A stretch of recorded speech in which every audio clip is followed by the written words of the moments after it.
You're welcome back. This is Newsfile. It's your most authoritative news analysis platform. And here on Newsfile, we put Ghana First. Is brought to you by the candidate sponsorship of Bank of Africa.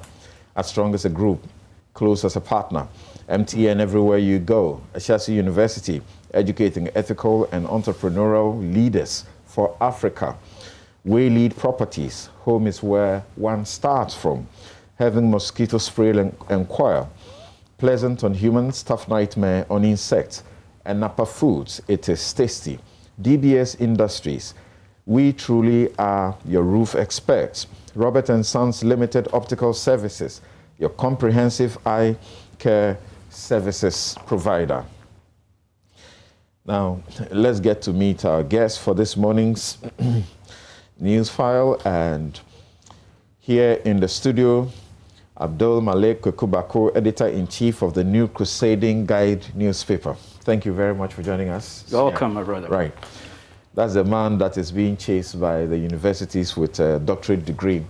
And clearly, very deserving. It doesn't matter which side of the political divide you belong. I think that we ought to be a nation that honors its heroes.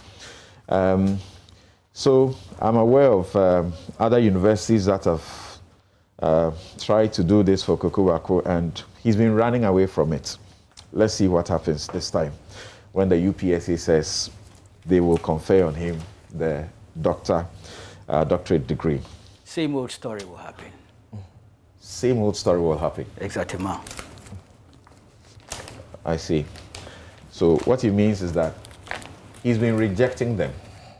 Should he? I disagree.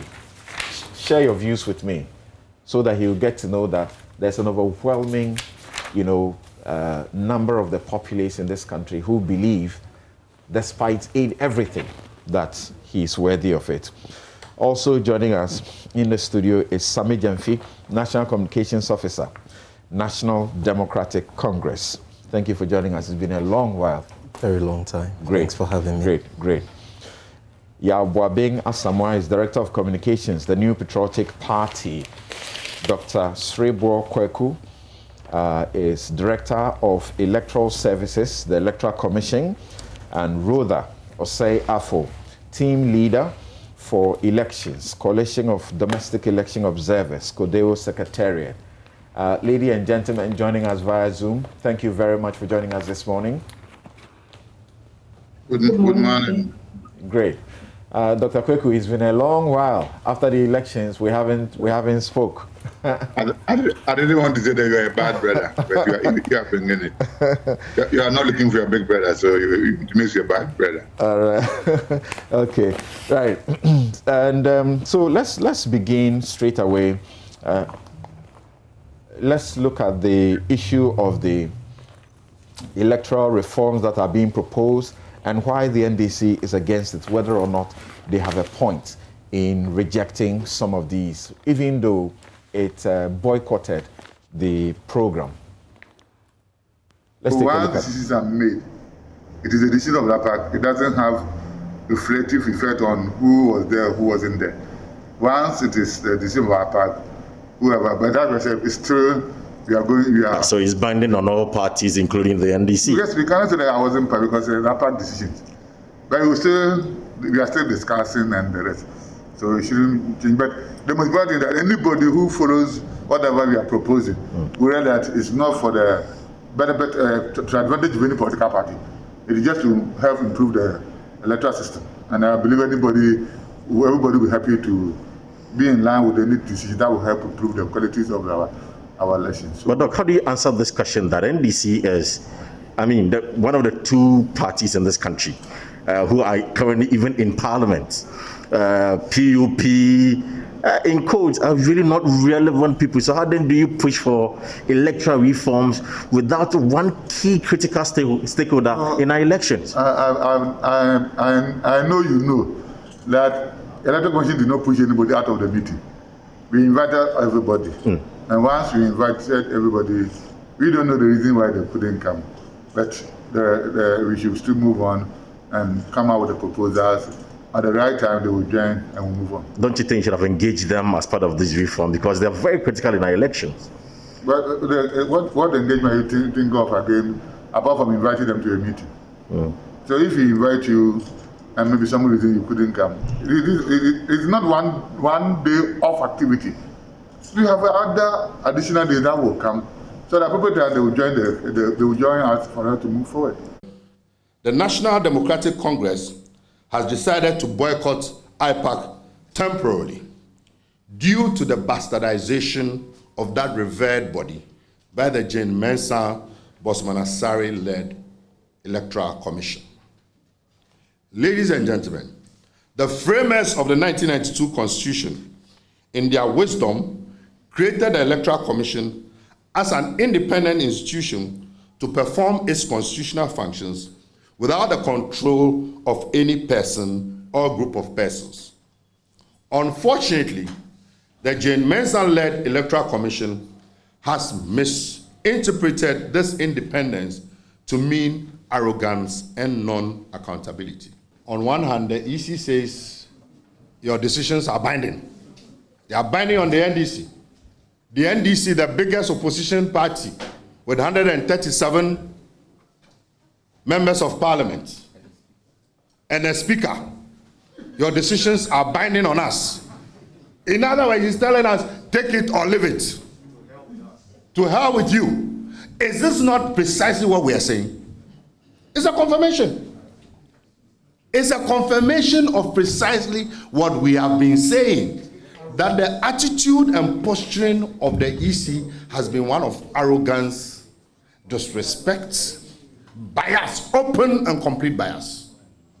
And that is why we've given you precedents, several precedents, to show that you go to meetings, you raise cogent issues. Once they've taken, don't forget that yesterday they came out, she did a press conference, right? Then today they came out with a communique. Tell me what was the difference between the press conference and the communique. So it was predetermined. This is what we want to do, and eventually this is what they will do. And we're saying that on the basis of that posturing, it becomes completely useless for us to participate in that arena. And so we're saying that our team, what we've presented are just preliminary proposals. They are working on comprehensive proposals, and we are going to engage the Ghanaian public, because the EC, you see, there's a very perverse interpretation of independence which the EC must cure itself of.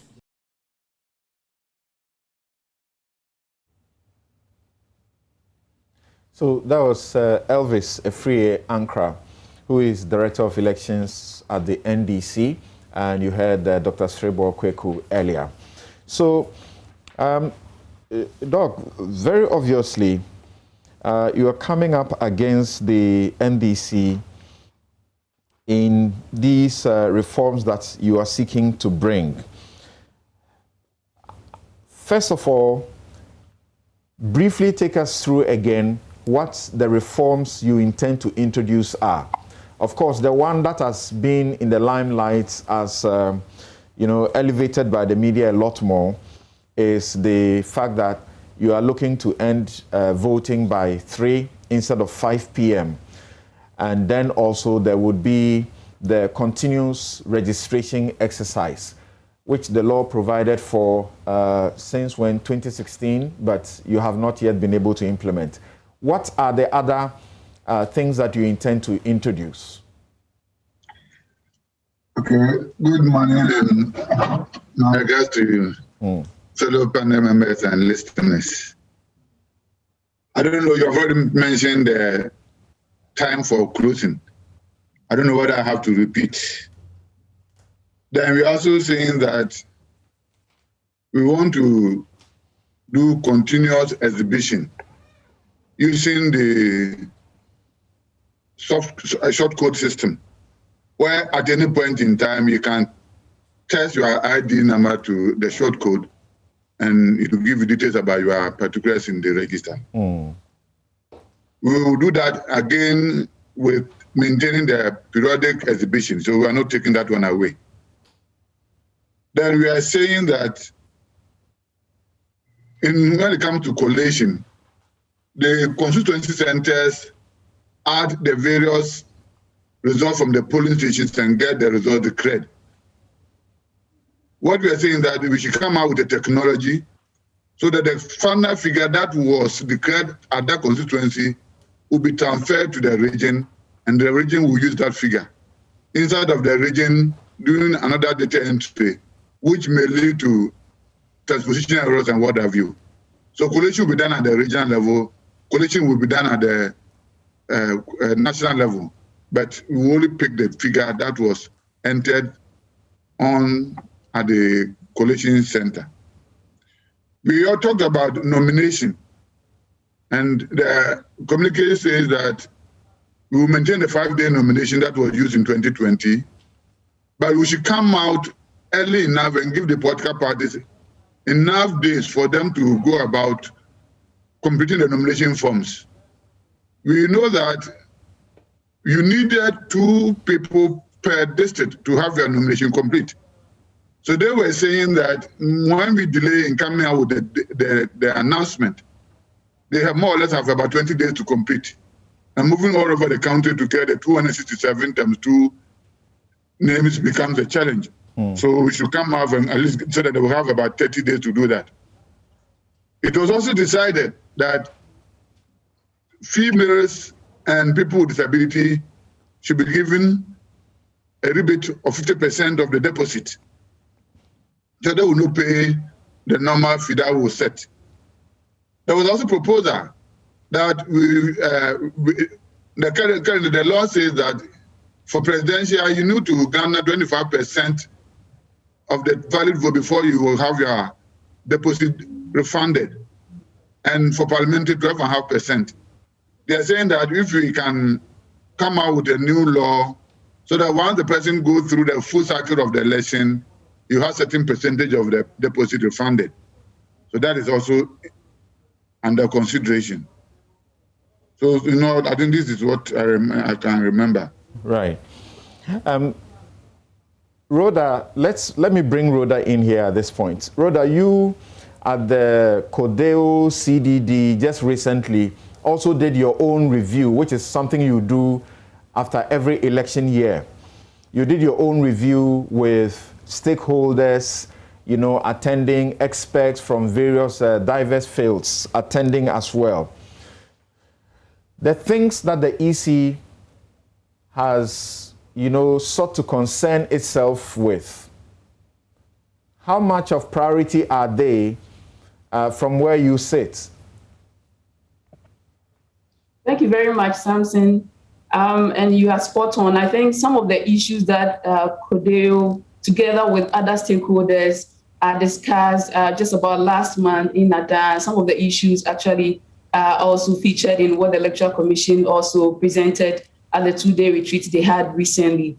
And I think one of the major things that really needs attention is the issue of voter registration.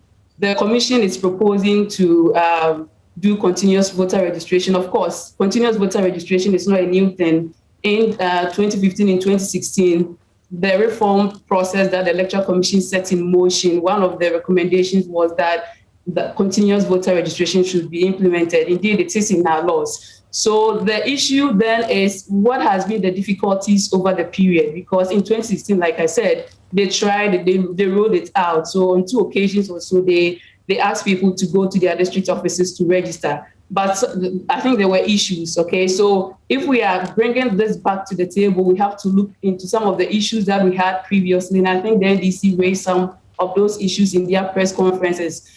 One of which is that you are looking at people registering only at district offices, most likely. And then the other is how political parties can be part of that process. It's unfortunate that because there's so much mistrust, this exercise, which should have been a very simple exercise for the Electoral Commission to carry out, which is that anybody at all can just walk to their district offices when they are of age or when they feel they want to register to be able to do that.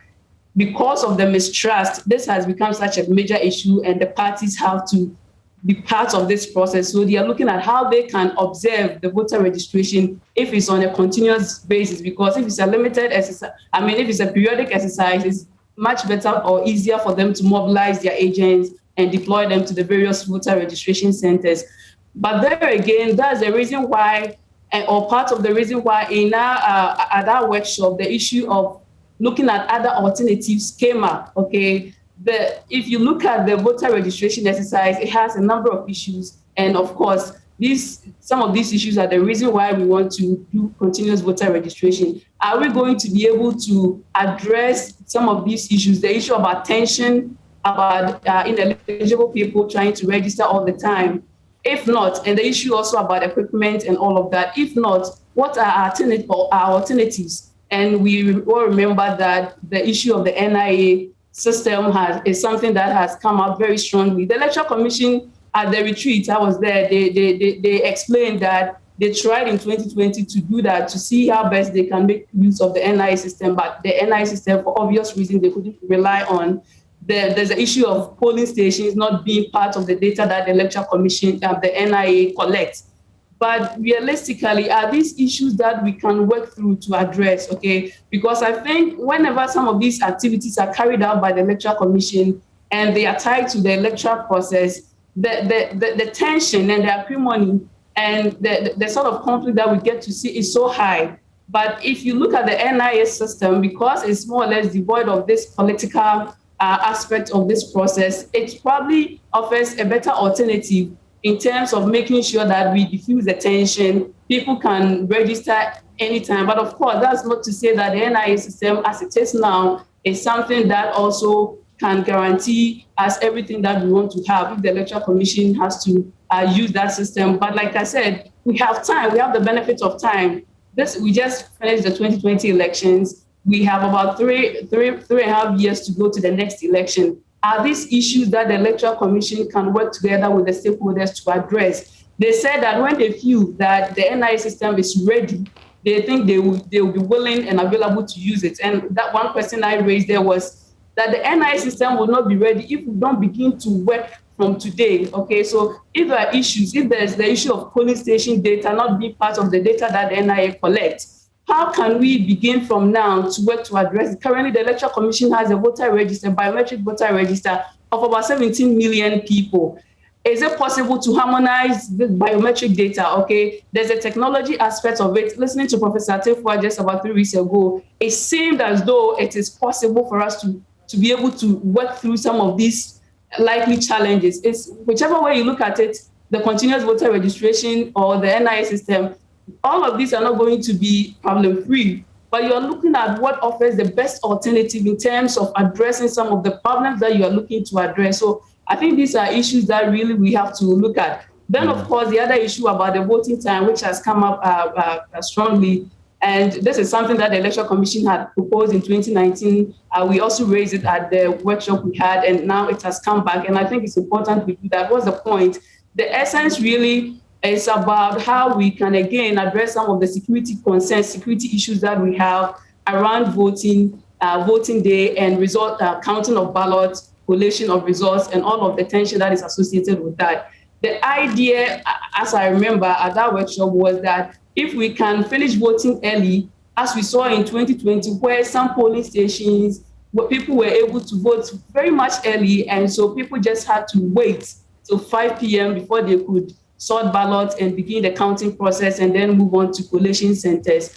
If that's the case, and the Electoral Commission subsequently maybe can still look at the polling stations that still have high numbers, and we can do further reduction and create more polling stations and beat down the numbers, which means that queues are going to go down considerably, then is it necessary for us to still wait till 5 p.m. to do counting, when indeed we can do counting earlier and probably address some of the issues about security and all of that? But again, I think it's important we understand that in addressing one problem, we have to be mindful that we don't create other problems. So these are proposals, and that is the essence of coming together to deliberate on some of these. So as it is now, we know that they are proposals, but they are going to work together with the parties and other stakeholders to make sure that the modalities that they are putting in place can address all the other related issues, so that in the chain you are looking at every point in time what it is that you have to do to address these issues, so that it's not just that you are ending voting at 3 p.m.,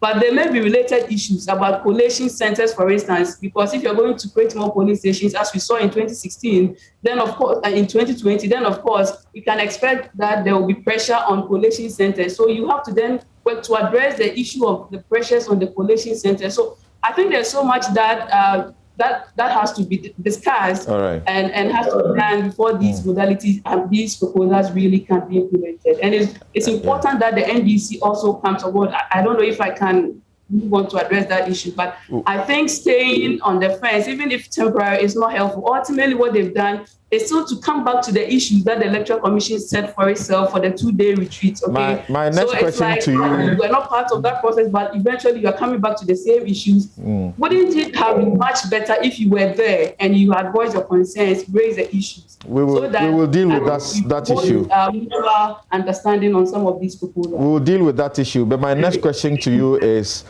having gone through the various proposals that the EC has to pursue, I want to know how much confidence you have in the ability of the EC to achieve these things in a manner that doesn't bring us any problems. Like you said, that you don't solve one and create another problem. The EC, this is the EC that tells us of its achievements, that it was able to conduct presidential and parliamentary elections in 6 months, even in a COVID environment.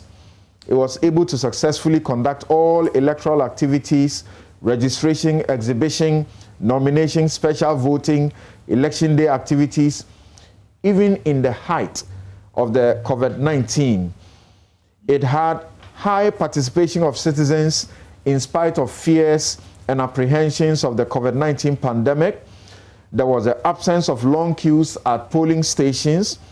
It was able to deploy technology to guarantee that only unique individuals were registered to vote, thereby enhancing credibility of the register and the electoral process. It was able to prepare a brand new voters register with over 17 million persons in 38 days without the spread of COVID-19. It was able to reduce the cost of elections from $13 to $7.70 per person, and then save the country Ghana cedis 522 million at a time when the cost of elections the world over was rising. And it says that it was able to attain election participation of 79% on election day in such a circumstance. Does this EC not have the track record to do these proposals, carry them out without the concerns that you raise, potential future problems? Well, I mean, the Electoral Commission has done quite some good. As they articulated, I have some issues with some of the achievements, some of the things that they put down as achievement, because some of them really are not new. The issue of using technology is not the first time, whether you're looking at if it's biometric technology, we all know that 8 years down the line, biometric technology had been introduced. So it's not something that is new that you really celebrate as achievement. If you are looking at, apart from by introducing biometric technology, they talk about using technology to check on your registration details. In 2016, we had something like that. Okay, under Madam Charlotte was saying, people could text and check their registration details. And some other things, if you talk about turnout, we've had 80% turnout in this country before. Okay, but of course, we understand that the circumstances under which we had the turnout were challenging. But the point I'm saying is that it's good. Yes, we will recognize some of the achievements that we've had. We shouldn't be exaggerating some of them. But indeed, that also tells us that there are things that we can really do. And I'll go back to what we did in 2016, that within about a year, the Electoral Commission was working together with what they put together as the Electoral Reforms Committee. They were able to come up with various proposals, over about 27 of them, okay? And they were able to implement many of them. These proposals touch on training of the recruitment and training of poll officials. They touch on the collation process and how to make that transparent. They touch on registration, the laws that we had, so many of them. And they were able to implement many of them under 1 year. So again, if we set our minds to it, definitely there's so much that we can achieve, even now that we have a much longer period to go for the next election. But the bottom line is how we go about this, okay? And you talk about what is the level of trust in going about this process, and how can we make sure that we are addressing the issues effectively. And this is where we need the collaboration of all the actors. All right. We need the support of all the major parties and all the major actors in this process. All right. The NDP has raised issues about IPAC and how it's conducted. Of course, we know that many of these issues, we can make progress when these are adequately addressed or discussed at the IPAC level. Thank you. I think it's important that the Electoral Commission has an open-mindedness about this approach and then tries to reach out and make sure that these discussions are conducted in good faith, and of course, the other actors must also do same. Thank you so much, Mrs. Rhoda Osayafo. Now, Dr. Kwaku, for good reason, I want you to just hold on for a while. Sami Jamfi is here and represents the NDC. Can you articulate for us what your real concerns are about these rather, not novel, but they appear laudable, proposals for reform in our election process? Because we know if elections close at 5 or beyond that, that is where the problems begin, the violence and all of that. And they're saying close at 3. And we think that we have done the 2020 elections in such a way that we can assure ourselves that we can close at 3. And then we count quickly and everything gets packed together, so there's no problem. Why are you not in support of that? Why are you not in support of continuous registration of voters when the law actually provides for? In fact, the law was made when you were in government. Thank you for the opportunity, and good morning to my colleague panelists and our cherished viewers. I hope I will get the opportunity to also respond to the so-called achievements that the EC has urged us to celebrate. But let me, first of all, answer your question, which has to do with our position on the proposed reforms.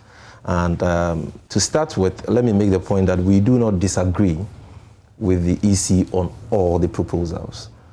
We've seen the communique that was issued at the end of the 2-day workshop. And I should say that some of the proposals in there are laudable. For example, the proposal to reduce the filing fee of female and persons with disability, candidates by 50% is a laudable one that the NDC will support any day, any time. Also, the proposal to introduce technology in the voter register exhibition process through a short code system, whilst at the same time engaging in the periodic voter register exhibition exercises we've been doing over the years, is also a laudable one. There's been other proposals about election security and how we can improve that and forestall some of the unfortunate happenings that happened in the 2020 elections that led to the death of 8 Ghanaians. All these are laudable proposals. So it's not as if the NDC is against everything the EC is putting forward. But there are some of the proposals that we find problematic and untenable, and we would want the EC to have a second look at. The first one has to do with the proposal to close polls at 3 p.m. instead of 5 p.m. Samson, like the EC chairperson herself noted in her speech at the 2-day workshop, if a system is not broken, you don't fix it. Reforms are formulated and implemented to address challenges. Our position is that currently, the 5 p.m. closure time for polls in elections in this country poses no problems for our electoral system. Since '92 till now, polls have always, till 2020, polls have always closed at 5 p.m. And that has worked perfectly. So why change a system that has worked perfectly without any challenges? My sister Rhoda from Kudah made a point that there's been some security concerns about elections dragging into the night in some polling stations. But if you realize carefully, for this 2020 elections, we did not have security issues of cases of violence and lawlessness recorded at polling stations. Most of the state-sponsored violence that claimed the lives of 8 innocent Ghanaians happened at the constituency coalition level and not at polling stations. I don't recall we having any cases of violence or any negative happenings at polling stations as far as the 2020 elections was concerned. Now, secondly, she made a suggestion that, if we can divide polling stations and reduce the number of voters at polling stations, it will become feasible for us to implement this new proposal of closing polls at 3. But my sister will have to take into consideration the burden that proposal will impose on political parties. Because already we have about 38,000 polling stations in this country. That means that political parties will have to employ, or if you like, recruit polling agents, sometimes 2 polling agents or 3 for all these polling stations. And so if you're going to increase the number, that means more cost for political parties. We need to think about that. Now, our main reasons for opposing this recommendation or proposal is that in this country, normally, or the system we have is that electoral materials are delivered to polling stations on the day of elections. And usually, we record delays in the delivery of these electoral materials, even in the capital cities, like Accra. You have situations where polls delay until 9 a.m. in some polling stations, 10 a.m., 11 a.m. But this was not a problem this time. It was a problem this time. In fact, we had media reports of polling stations, even in Accra, where polls delayed until 10 a.m., until 9 a.m. Okay, again, sometimes even when the materials are delivered, and you know that in some districts and other parts of the country, if you look at the geography of this country, the materials have to be transported sometimes across river bodies. Okay, like if you go to the Farm Plains, for example, before the materials can be moved from the district police stations where they are kept on the eve of the elections to the polling stations or the voting centers, and they are usually delayed. Sometimes even when they are delivered, you realize that some of the materials are not there. They tell you that there is no validation stamp, and that delays the process. Sometimes there are technical challenges like BVRs or BVDs developing faults, and technicians have to be called in, or the machines have to be replaced and all that, which all delay the process. So why change this current 5 p.m. arrangement for the closure of polls, which has worked perfectly without any challenges, okay, and go for this new arrangement, which is only going to put pressure on the Electoral Commission and voters? Bear in mind that unlike other countries, in Ghana, on election days are not holidays. And sometimes people have to go to work, depending on the nature of work people do, before they go and vote. In rural areas, sometimes people have to go to the farms before they come and vote. Okay? It is not true that in the 2020 elections, we did not have long queues. I saw long queues in many parts of Accra and other parts of the country. Okay? And sometimes people who don't want to go and join the long queues wait to go to the polling stations after 2, 3 p.m. where the queues would have, gone down. So we are saying that the current 5 p.m. arrangement is a good arrangement. Going for this new proposal of let's close polls at 3 will only impose unnecessary pressure on the EC and voters. I tell you, for example, as political parties, maybe Kudah, when they engage us on this proposal, we will share some of these things with them. Sometimes you have to, as a political party, get pickups, the tricycles, motorcycles, to transport people from their rural communities to voting centers to vote. Or else you suffer as a political party. We do that. So what? All these parties that met for this 2-day retreat were unaware of these things you are mentioning? Well, you see, the truth of the matter is that apart from the MPP, that participated in this two-day workshop. The other political parties don't normally go through what a political party like the NDC goes through relative to elections. The kind of things we do in the organization of elections cannot be compared to some of what some of these other political parties do. You are talking about political parties that did not even participate in the elections. Of course, the PPP, the PNCs, the CPP, we respect, they've been around for a long time, we've worked with them, APC and all that. But political parties like UDS, you know, United Love Party, ULP, GMP, PPP, IPS and all that, these are not parties which even participated in the elections.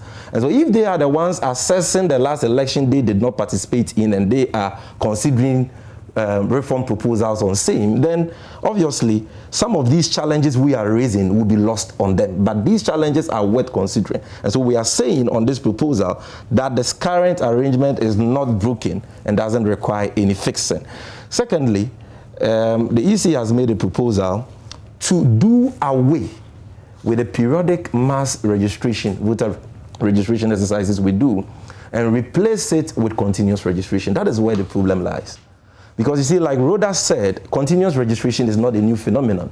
It's already provided for under our electoral processes. And in fact, there's been a court ruling to that effect that Ghanaians are entitled to be registered at any time they turn 18 or once they are qualified to be registered as voters. So the EC is supposed to put in place measures to ensure that there is continuous registration. But that continuous registration cannot be a substitute for the periodic mass registration that we do. The reason is that with continuous registration, you do that at the district offices of the EC. And so all eligible voters desirous of registering will have to travel from their communities to the district capital. Again, that system is an online system that cannot take too much pressure. And so if you're having a lot of people moving there, you're going to have challenges. Again, because of the issues that rose, challenges that we have in elections in this country, because we cannot trust the EC and trust ourselves as political parties, you require the presence of political party agents during registration. And so if you want to totally scrap periodic mass registration and replace that with continuous registration, then political parties will have to employ agents and place them at district offices of the EC in perpetuity. That clearly is not sustainable. So, brilliant proposal is already provided for under our electoral system, but don't replace it or don't substitute it for the periodic mass registration that we do. Then now they are talking about a very dangerous proposal, validation of voters during exhibition. That during voter exhibition, which is poorly patronized in this country, you know that, I'm not sure that, I mean, how many Ghanaians patronize voter exhibition in this country? Now the EC is saying that voters will have to go for and check their details in the register during exhibition and indicate their willingness to vote on the election day before they can vote. So now you will not be allowed to vote just because your name is in the register, but you will have to go and indicate your willingness to vote. This is a proposal they have tabled that we think is also problematic. The proposal specific says, introduce an all-year-round voter exhibition exercise through the use of technology, SMS short code. Additionally, maintain the periodic mass verification at exhibition centers. Which is fantastic. But you come down, I'm sure you're reading from the communique. Yes, put in place a cut of time. The next one. The next one after that, immediately after that. The next one is about filing. Still under exhibition. Maybe I will find it and read it for you. Okay. Yes. So when you look at that, it does suggest that you may have misunderstood. Okay, so exhibition. So one, validation of voters during exhibition to indicate that voters will be available for the impending elections. That validation proposal is what I'm saying is problematic. Then now, come again? Okay, I can show that to you. Using the summary. If you are using the summary. Maybe this can help you. You can use my phone and then you can locate it on yours. Yeah. Then apart from that, they've spoken about defining the campaign period, the period allowed for campaigns by a political party. And they are saying that they are now going to restrict campaigning to the period after the filing of nominations to election day. That is problematic, because if you look at our election rules, that is only, you're talking about 3 months. So why will political parties... So can you confirm that's the communique? Oh, that's the communique. This is what your producer sent to me. I will confirm it with you when I finish. Okay, so political parties elect their presidential candidates 2 years before elections. Parliamentary candidates sometimes 2 years or 1 year before the general elections. And they are supposed to wait and only commence campaigning after filing of nominations. That clearly is not workable. Okay, then this proposal to restrict data entry at the constituency collation level only, okay, would have been okay in other jurisdictions. But in our context, okay, where you cannot have the security measures that are required for such a system to prevent hacking and all that, it is dangerous. And so we would want to go with a system that we've always used in elections in this country. Yeah, I've seen where it comes under another... Exactly. Where collation is done at the constituency level, but at the national level, where the returning officer... These parts which you are mentioning, it's actually for further deliberation. Yeah, further deliberation, but it's one of the proposals they've made. And we will state our position as I've articulated here on that when we are given the opportunity. So once again, you are stating your position outside of the meeting. That is sort of, you know, has the legal, the cloth of, so that has to do with legality. Yeah. And you are stating outside of that. You were not present to share your disagreement, which may have informed, you know, the outcome. And once again, there's for further deliberation, and you are not going to attend that one too? You see, I'll just in 1 minute, I will address our boycott. But let me end by making the point on the proposals they've put forward, that there are other serious challenges that bedeviled the last year's election that we were expecting that the EC will consider, you know, improving on in the next general elections. And that has to do with a list. How many? For example, ensuring that the standard voting impasse that we have always used in previous elections and that are used in other jurisdictions are stipulated in our election regulations and strictly adhered to by the EC. Because the use of the office, you know, stamps as voting pass in last year's elections did not help. And in fact, largely accounted for the unprecedented rejected ballots, you know, cases that we recorded, over 300,000. Number two, we are giving a list. Number two, we've spoken about strict adherence to the Form 8, that's the statement of pool, what we call pink sheet template, provided for in our election regulations, which makes room for the number of persons who vote using the BVD to be recorded to check rigging like multiple voting, impersonation and all that, and to preserve the inherent ballot accounting system in, on the face of the pink sheet. That will have to be adhered to. Then thirdly, enhancing political parties, the involvement of political parties in the printing and distribution chain of ballot papers. Last year's election, we saw the EC over printing ballot papers for regions like Ashanti region by over 1 million.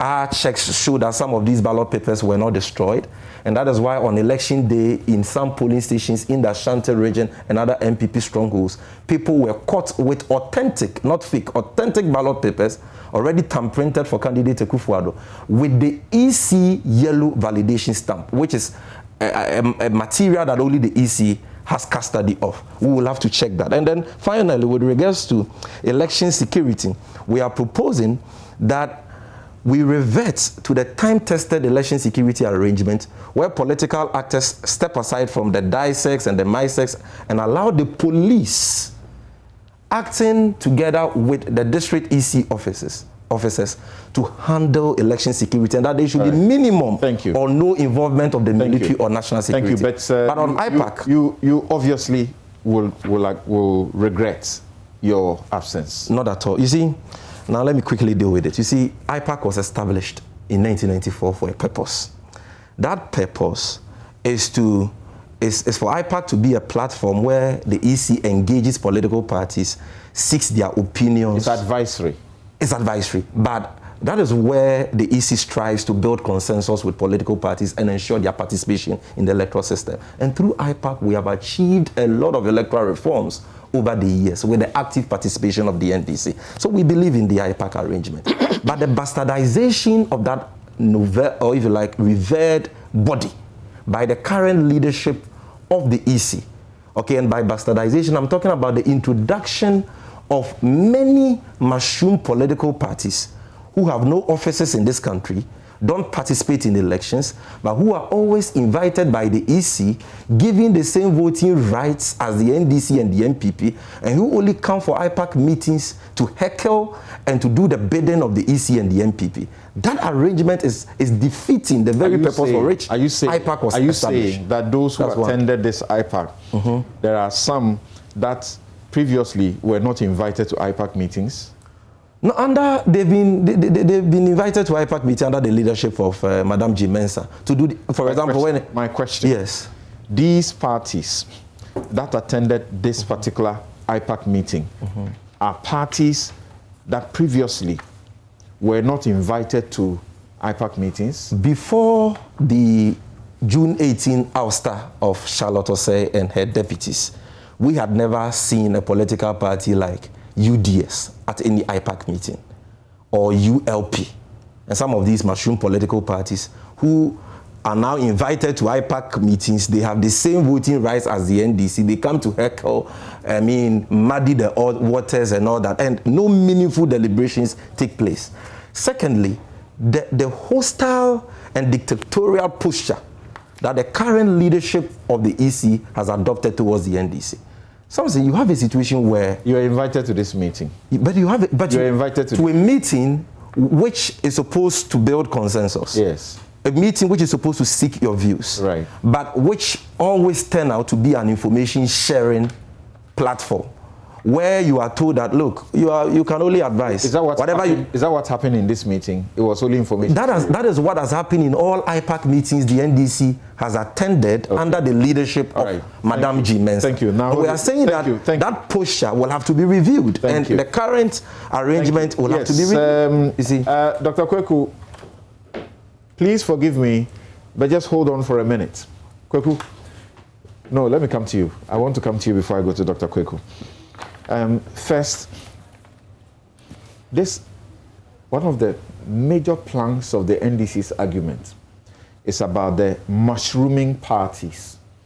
Parties that don't deserve recognition as parties that are invited. And you just heard him, the claim that it is under this regime, as in the EC, that some of them are being invited to do and giving the same voting rights. The EC's bidding and giving the same voting right. Has there ever been a time when the MPP and NDC have, higher voting rights than all others? For example, under Dr. Farijan, when a committee was put together to work on the new biometric register, the MPP had one representation on that committee, the NDC had one, and all the smaller political parties were given one. Now, a case can be made for that to be increased, but at least you saw an equitable, proportionate representation arrangement. Okay, that reflected the strength of. What has changed? But currently, Ekweadonko's party or this UDS party, IPS, they are treated the same way as the NDC and the MPP. You are not saying that you were treated differently earlier, that if it comes to voting, one party was giving more votes than the other? No, on key issues like the register and all that. That does not happen. That happens under Farijan. We were not seeing NDC under Farijan, NDC and MPP were giving more votes than the other parties. In fact, in most cases, decision making at IPAC was done on consensus basis. But currently, when the EC puts forward the proposal and they hear our side, they subject it to a vote. I was actually asking a quick question. What do you know about and I've heard the NDC suggesting the IPAC should be transformed into a legal body whose decisions will be binding. Not binding. We said legal backing should be given to IPAC without encroaching. The NPP has made this recommendation before, and it has been shut down. So, first, I want you to tell us, what do you know about the IPAC, the constitution of the IPAC, as being different today? To be honest with you, I'm sure the difference will lie, and I'm looking at IPAC from day one, 1994, to today. The difference will be in terms of the number of parties that have come along this trajectory. Because in 1994, the parties were not as many as they are today. And once the EC registers you as a legitimate political party, you are eligible for representation at IPAC. So if we had 10 parties in 1994, they all attended IPAC meetings. So if there were 20 parties in 2012, they all qualified to attend IPAC meetings. So to the extent that more parties have been registered over the years, the representation at IPAC will change. It's not casting iron. From the attendance sheets, you have about 19 parties attending, except that you had 2 representatives from some of the parties. Yes, and indeed, because you've taken my mind there, Afarijan, and I have the minutes here, 2015, what date? This is 12 June 2015, meeting at the Electoral Commission, IPAC room. Afarijan actually on this day recommended to the parties that they should ensure that one representative remains permanent on IPAC for purposes of institutional memory. Because they had a situation where some of the reps are not permanent. They come and go. Maybe today I have a busy schedule, so I won't come. Another person comes. And that itself created difficulties in terms of even what was done or what was not done at previous meetings, especially when they are doing corrections of a previous minutes.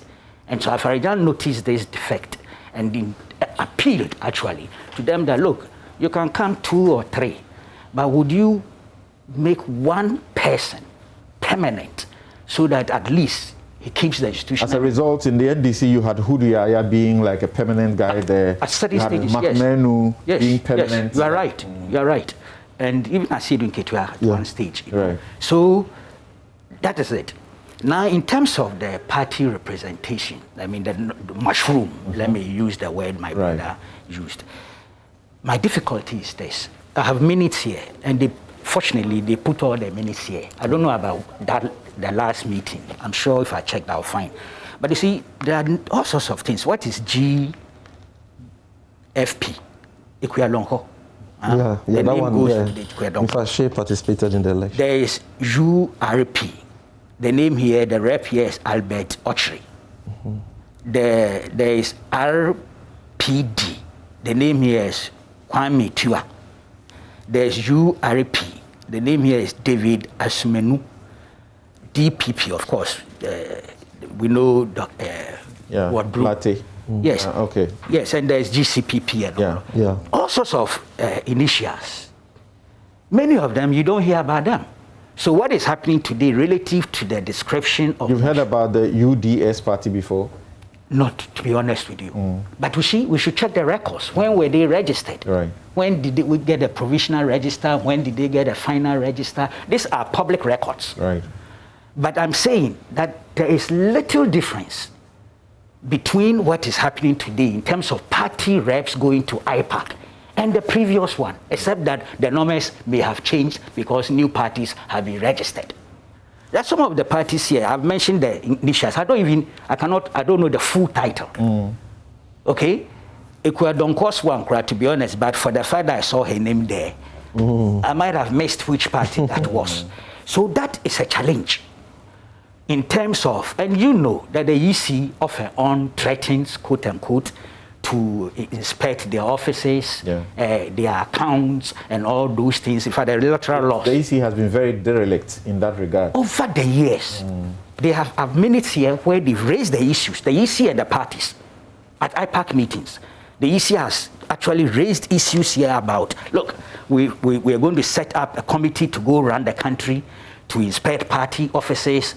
The accounts that you brought to us are not in consonance with international audit practices and things. And when it comes to that aspect, all the parties, NDC, MPP included, have not been open. But the basic, we are talking of a culture. The basic qualification criteria for a party to exist on our books as a party, you can say for most of these mushrooming parties, so to speak, they don't have them, and yet the EC hardly, pays attention to them. And the law is so clear how they ought to be even expunged. They don't have to recognize. No EC. We had guys, Kofi Bentel and one other guys, they went to the court. Exactly. The court gave a judgment in their favor that the EC should be compelled to do a number of things, and the EC hasn't done them. And that's part of what I call the impunity within the republic. Courts give rulings, judgments, and institutions sometimes simply just ignore them. And even when you cite them for contempt, the court will not put them in jail. See, this is what happened at an IPAC meeting. This is 27th March 2019. The EC was talking of inspection of political party offices. The chairperson explained that the scheduled inspection of the offices of political parties is underway, and it was hoped that a comprehensive report on the inspection will be made available to the parties by the end of May 2019. The participants expressed concerns about various aspects and interpretation of the provisions of the Political Parties Act, which to them are inimical to the proper functioning and growth of political parties, especially the minority parties. Mr. Mecca, I think he was GCPP, was very passionate about what he called a discrepancy between the provisions of the original Act 2005-78 and the compilation of same in the electoral laws, which have been published and distributed by the Commission to the public.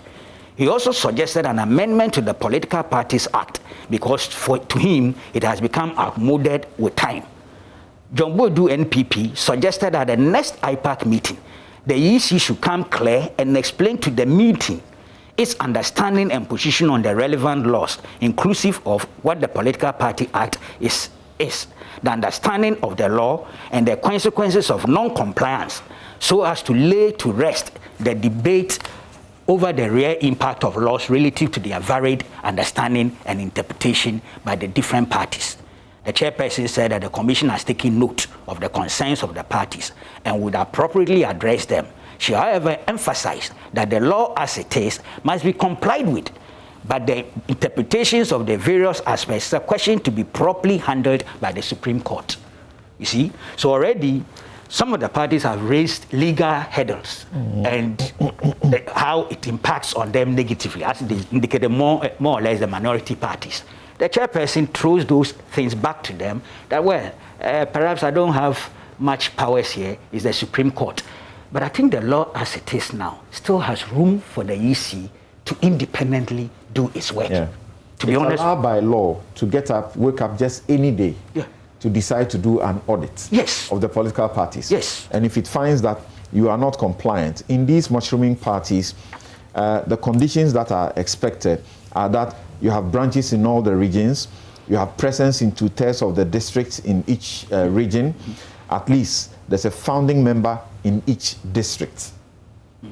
Yeah. All these are not compliant. But some of the are there. Yes, and some of the parties are claiming that it is almost like a logistical nightmare for some of them to be able to spread across the whole nation. That's why they are calling for amendment. And even if you listen to Sami, it's a different context, of course, to be fair. In terms of some of the reforms the EC is proposing, especially continuous registration and the rest, Sami is making an argument in terms of logistics, personnel, agents that you would appoint, and who is going to pay for that. I'm sure you will. That's about one of the issues. I raised one. You see, so there's a real challenge relative to logistical mobilization and how the law ought to be implemented. There's no doubt that from Afarijan to today, the EC has tried to be a bit lenient relative to some of these things. But so there's a breach. Even before these entities are registered, are giving provisional register, are giving provisional certificate, as the law calls it, they are supposed to have, check them to be sure, independently check them to be sure that they are satisfied with all the requirements that they are supposed to do. And if they don't, then they are supposed to refuse to register them. I agree. And then if they have already registered them and giving them provisional certificate, and they find that these things don't exist later, they are supposed to cancel the registration. Yes, and indeed, there are also provisions for even the citizens to apply to the EC for the records, both in terms of the registration and the financial audits. Right. And then if, of course, we pay something. I think that you are required to pay something later.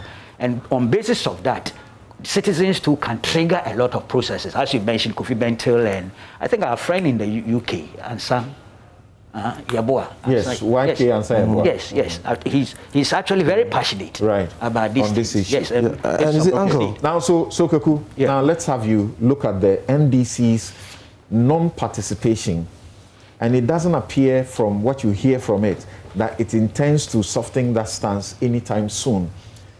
And then the outcome, vis-a-vis what they are seeking to reject, what do we make of it? An exercise in futility. And there are precedents for that. That decision is wrong-headed. Look, it has no sustainable effect. They cannot sustain it. I can see in my mind's eye them reviewing that decision and going back to IPAC. They've done it before. And indeed, I have the minutes here, June 26, 1995. Afarijan appealed to the NDC to return to IPAC. They boycotted IPAC in 1995. And Afarijan requested, it's a bit dirty, I'm sure you can see. You look for it. At the moment, they are even against... That was a commissioner who was ready to engage. They are even against the fact that Ekuadonko is giving some sort of, status and recognition within the arrangement. Yet, when they were in power, Ekuadonko was going on official trips. Exactly. In the name of being a party See, this is paragraph 5.3 of the June 26, 1995 minutes. The chairman made the further call to the NDC representatives to return to the meeting. He expressed the EC's intention to find out what was preventing them from coming back to the meeting. The NDC began to complain. This is which year?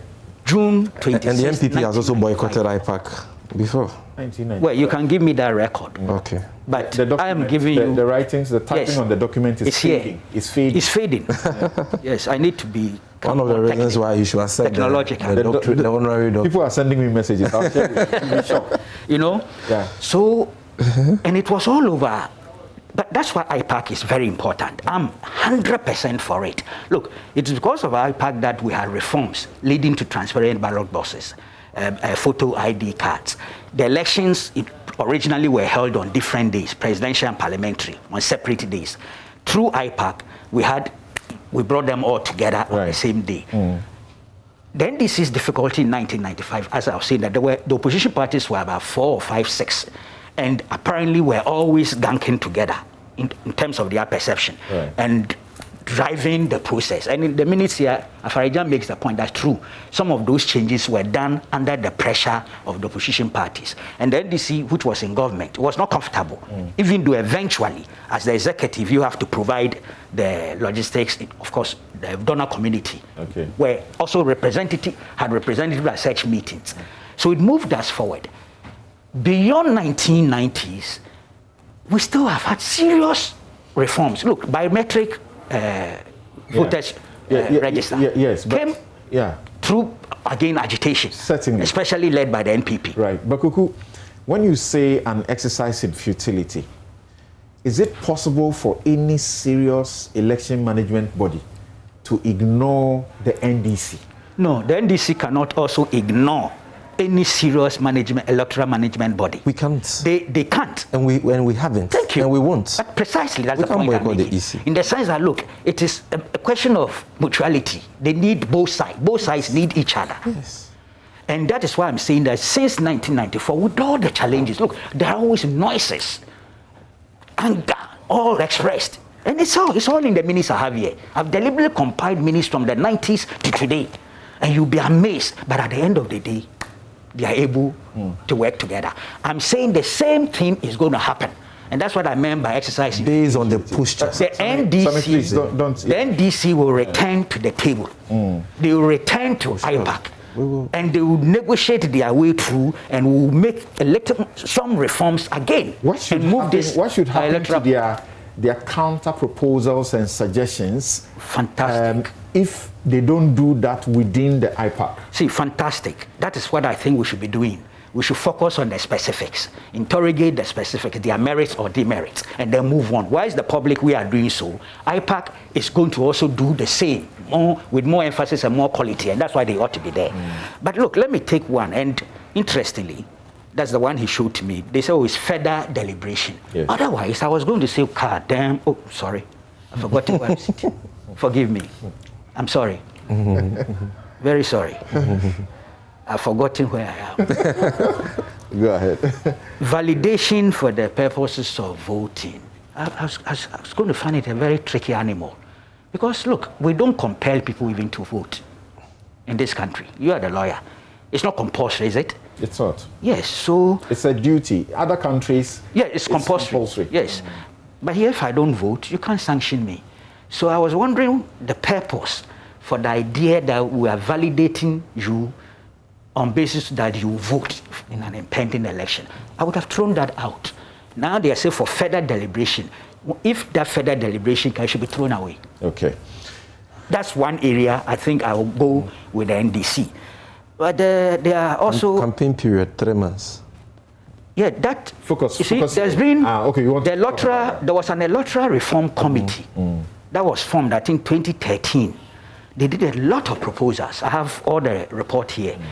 That idea of finding a time to close campaign, because you know what we do here, right after 2020 election, the next day we start a campaign, and it's full of distractions and things. So the parties themselves, they met and decided that, look, let's find a way of doing this. I don't think they actualized it. The question about IPAC, again, it's in the minutes here. Afarijan, the committee itself, in fact, the committee itself, I say Dunkitia's signature is there, McMahon and the rest are out. Committee said, look, we would not recommend IPAC to be given a legal status. So they were not looking for legislation. But they brought in an element of institutionalization of IPAC. And Afarijan, at the meeting with the parties, the minutes are here, said, look, what is this animal calling institutionalization? Legalization, okay, out. But institutionalization too, we are uncomfortable with it. You are just an adversary body, and you stay that way. What we'll do is that's why he suggested one permanent representative to come, and then also a format that after every IPAC meetings, the minutes, the communique should be issued in the way that all the parties would have agreed on. You know? So the idea of institutionalization or legalization of IPAC has been thrown out long before Jim Mensah assumed office. And I doubt if Jim Mensah's led EC would go along. No EC appears to be ready for that. They say they won't share their powers. You agree with the season for campaigning. We have had civil society platforms that have advocated this many times. You are right. Because 3 months. And continuously. 3 months. No, it's a proposal, isn't it? It's a proposal. Right. You could that one has been adopted. We're in a country. You can check the communique. That one has been adopted. Where right after the elections, the day after, the next campaign starts. And we can't have a certain consensus focusing on what should be development. And, you know, we get into this frenzy of criticism, some of which was very, very unproductive. That may be destructive. I hear you, and I agree with you. So that one, but it's a matter of time frame can be subject to discussion. Okay. I won't sit here and insist that that's casting iron. No, IPAC should review, look at it, and could expand it. Well, even when it is done, to implement it will become the next issue. Yes, because what constitutes campaigning will have to be defined as well. Yeah, and I will personally lead some of the processes processes against the EC when it seeks to, as it were, selectively implement this against all the laws that we rather want them to implement, particularly when it comes to the accounting of the political parties, a way of ensuring that the corruption that is so deep within the parties is done away with. The law requires that they should give a statement of account and expenditure latest by June of each year, and the details should show the state of the accounts, the sources of their funds, the dues their members have paid, the contributions and donations they have received, and you know they cannot receive money from abroad. And then but they do all foreign entities, yeah. And then the assets they have, as well as their audited accounts. Now, if they breach this law, which they breach all the time, the consequence includes a maximum fine of 120 million Ghana cedis, or in addition to that, or alternatively, 2 years imprisonment for that. Yeah, they don't do it. Okay, let's go to Dr. Koku. Thank you very much. I understand that you have joined us for a while now. Just hold on for a moment for me. Dr. Koku, what do you say to what the NDC is saying, particularly about the constitution of the members of the IPAC, whose decision will bind even the NDC? What do you say about that? Samson, you promoted me. I've taken the promotion away. I thought you were going to call me a prof, and you have taken it away. I want you to give me about 2 minutes to talk about some of the issues that have been raised, and I'll answer your question. Please go ahead. First, the reference is that EC proposal. This is IPAC proposal, That's which correct. has been signed by IPAC. So it's not EC proposal. Two, there are two parts of the communique. Some of them were unanimously agreed. In that case, all those who were present, and let us put on record that 12 candidates contested the 2020 election, and out of the 12, 11 of them were there, and the 11 assented to. So it's not an issue of non-existing party. At least 11 of the 12 that contested 2020 were at the meeting, and they assented to. 3, Sami Jenfi was talking of maybe giving way to the parties. There's a difference between IPAC committee and IPAC meeting. When the current administration came, they constituted a ROPA committee. And he knows that for the ROPA committee, NDC has 1 rep, MPP has 1 rep, and all the other parties nominated 1 person under current administration. So there's a difference between IPAC meetings and IPAC committee. Yes. When it comes to committee, the big parties are given the due recognition. But IPAC meetings, everybody is treated as a member of the IPAC. Again, we are talking of the political parties. You said it that you should have removed them. It will interest you to know that we did inspection of the political parties. One, by our assessment, I wouldn't want to put the number of parties that should exist, but 90% plus of them should have been cancelled. But we needed to do consultation with some top legal brains. And what they said was that we have to go to court. But the law does not specify the penalty for them. So as part of our reforms, which is internally, we are trying to amend the various parties with those people we consulted so that we can now give biting teeth to the political party laws. And as long as you have not expunged them from for the list, you cannot deny them access. Now, some of the names too, we have, I heard somebody saying that ULP is United Love Party.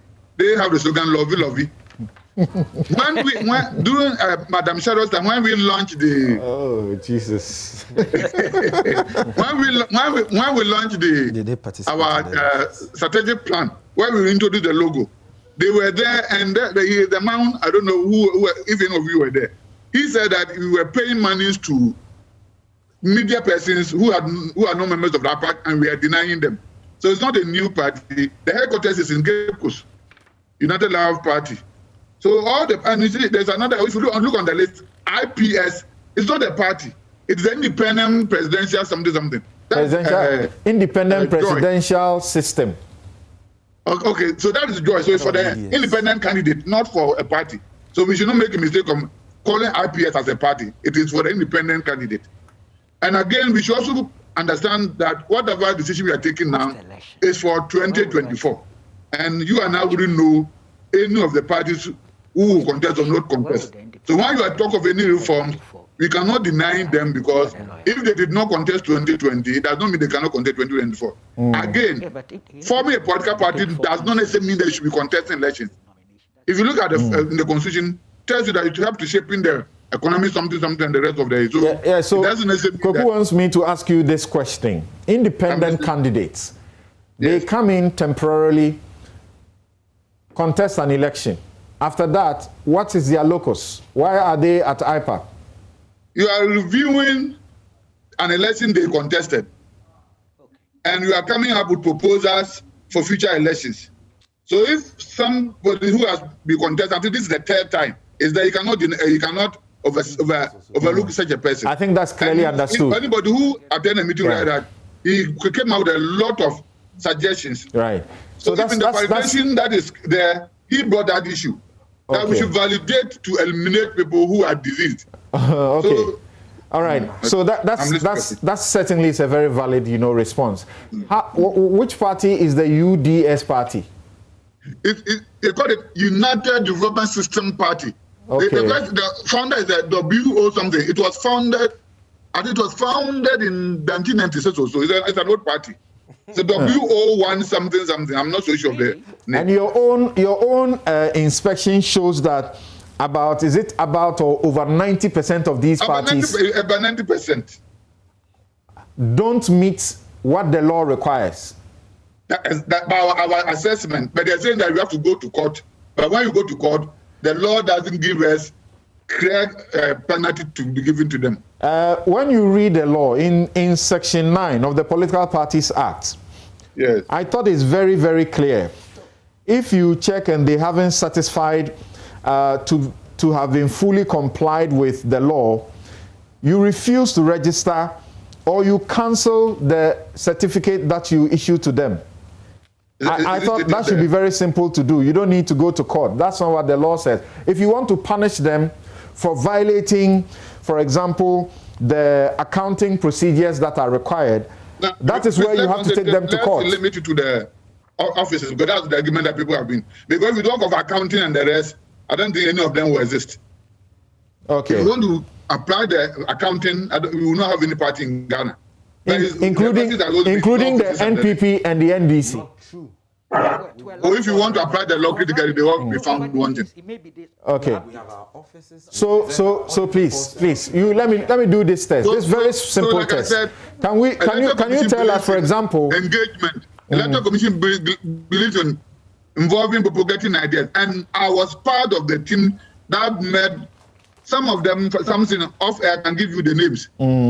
People you yourself you trust very well, and the advice was that they will help us to develop the law that will give you a teeth to bite. Okay. But as it is now, if you go to the new court that we want to cancel them, we'll have challenges. Okay. That is advice given us. The law requires you to do certain things at two levels. That is before and after the elections. Yeah. The parties are by Section 17. I was thinking that we will concentrate on briefly, we need to check this because it's a major. We can talk about that things. It's a major concern. The parties are by Section 14 of the Political Parties Act required to submit statement of assets and liabilities, and they must do this within 21 days before general elections. Can you confirm that those who participated, they did this within 21 days before general elections? They submitted statement of assets and liabilities to you? Something, I want him to answer, then I will come out. I know that we have submitted our audited report for 2020. I'm not talking about audited report. What Samson is talking of? It's not audited report. within 21 days before a general election, I think it was done. You are supposed to submit statement of assets and liabilities to the Electoral Commission. Yeah. Well, you are the public institution we have entrusted with that job. It will go to the audit session. I can't speak to it because I didn't know that it was part of the discussion today. Okay. But I don't have any records on that. Okay. Now, may I remind you that non-compliance with this particular, instruction of the law is cancellation of certificate. So if these parties have not done it, I think you ought to be able to go ahead and do so. Thank you. Again, the political parties are listening. Right. Again, the second level, I need to ask that. The second level, after the elections, latest by June, they each are supposed to file their reports. Do they do it? We are not yet in June, so let's wait till June. We have done do they do it? Yeah, we have done it. We are talking of previously. Yes. I think these are issues that are handled at the audit session. And if I had known that we were going to discuss that, I would have contacted the auditor. Yeah, I wouldn't want to make a statement when I'm not so sure. That one to Section 27 says that you cancel their registration as well. And if you take them to court for non-compliance, they could get a maximum fine of 120 million Ghana cedis or 2 years imprisonment in addition to that. So we expect 20 million Ghana cedis? Yes. Hey, I see. Yes. 120 million. Yes. So we expect you, as the entity that we have set up and entrusted you with power to ensure there is sanity in the system, to apply the law. Can you assure us that you apply this law? If I got it right, by June ending. So we are in May. Let's wait and get to June and we will bite. I see. The continuous registration. Sami suggests that the proposal or the proposal as adopted is intended as a substitute for the periodic mass registration. Is that what it is? Yes. Our intention is to do away with mass registration of any kind because they are very laborious, difficult, involving the rest, so that we can now. So there are two issues that are coming up. Currently, we are going to maintain the data that we have because we believe that we have the structure to keep it, its integrity and everything, so that we can now be deleting disease names and adding through the control registration. But the caveat was that we need to form IPAC committee to develop the modalities. All right. I heard them saying that it will be done at this level. We have not gone to that level. Okay, so what we said was that we will establish a IPAC committee to help develop the modalities. So as of now, I don't know of the modalities because it is yet to be developed. Now that we have a clarity on that, the very last one I want you to address is what Sami says. The chairperson in her address says if it ends broken, you don't fix it. So yes. What is it that is broken relative to the closing time that you intend to fix by moving it from 5 to 3 p.m.? Thank you. As management talks about planning. Planning means that after every activity, project, you do control, you do review, you do assessment. The areas that you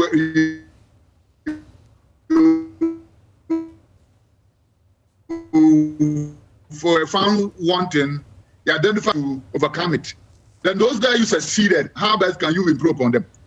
Anybody who is doing proper assessment of all our elections will realize that most of the challenges, if you take the district level election for 2019, we couldn't declare results in 5 electoral areas in Ahafano and one other Ahafo because in the cover of darkness, the people stormed the polling stations, took away the ballot boxes.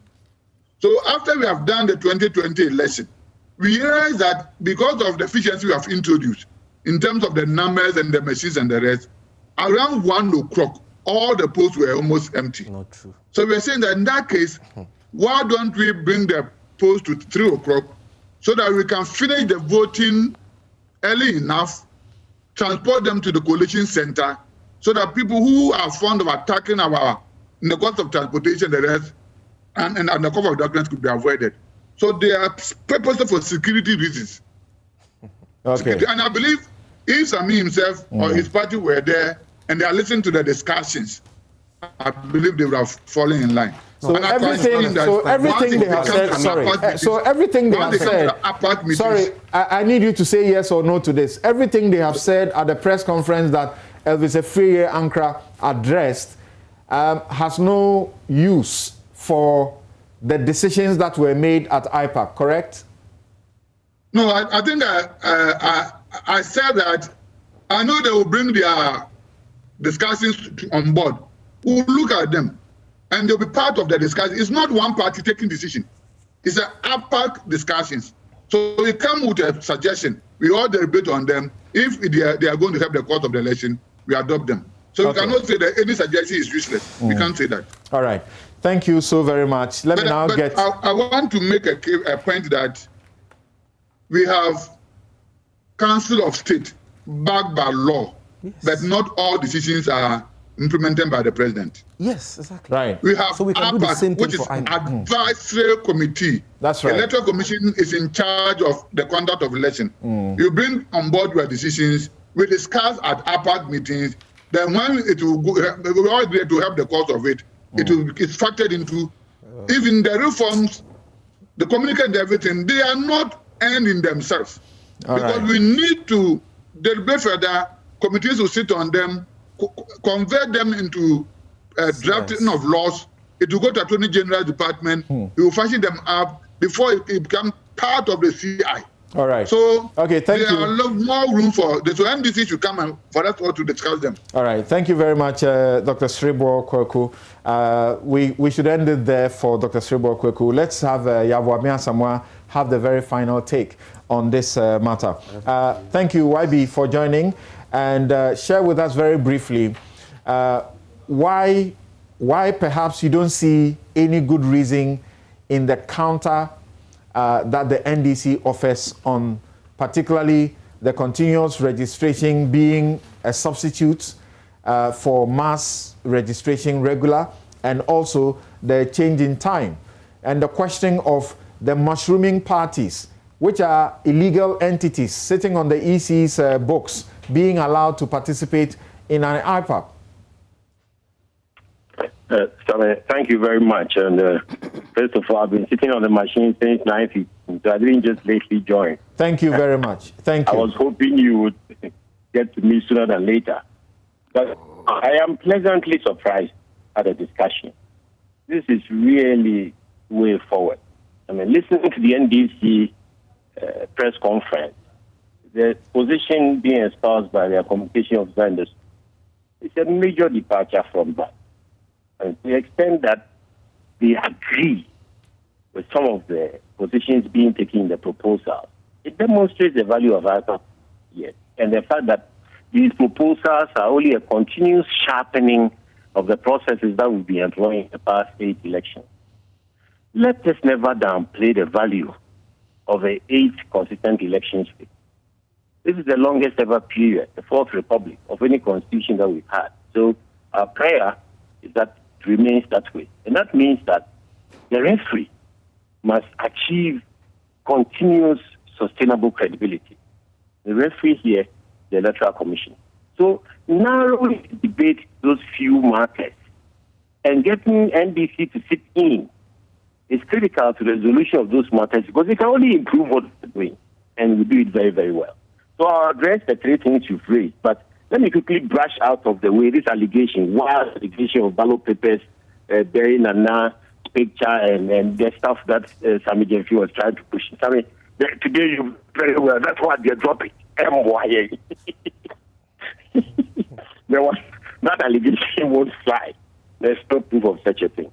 But mass registration, contrary to the fear of the NDC, that we should stick with mass registration and not move entirely to technology.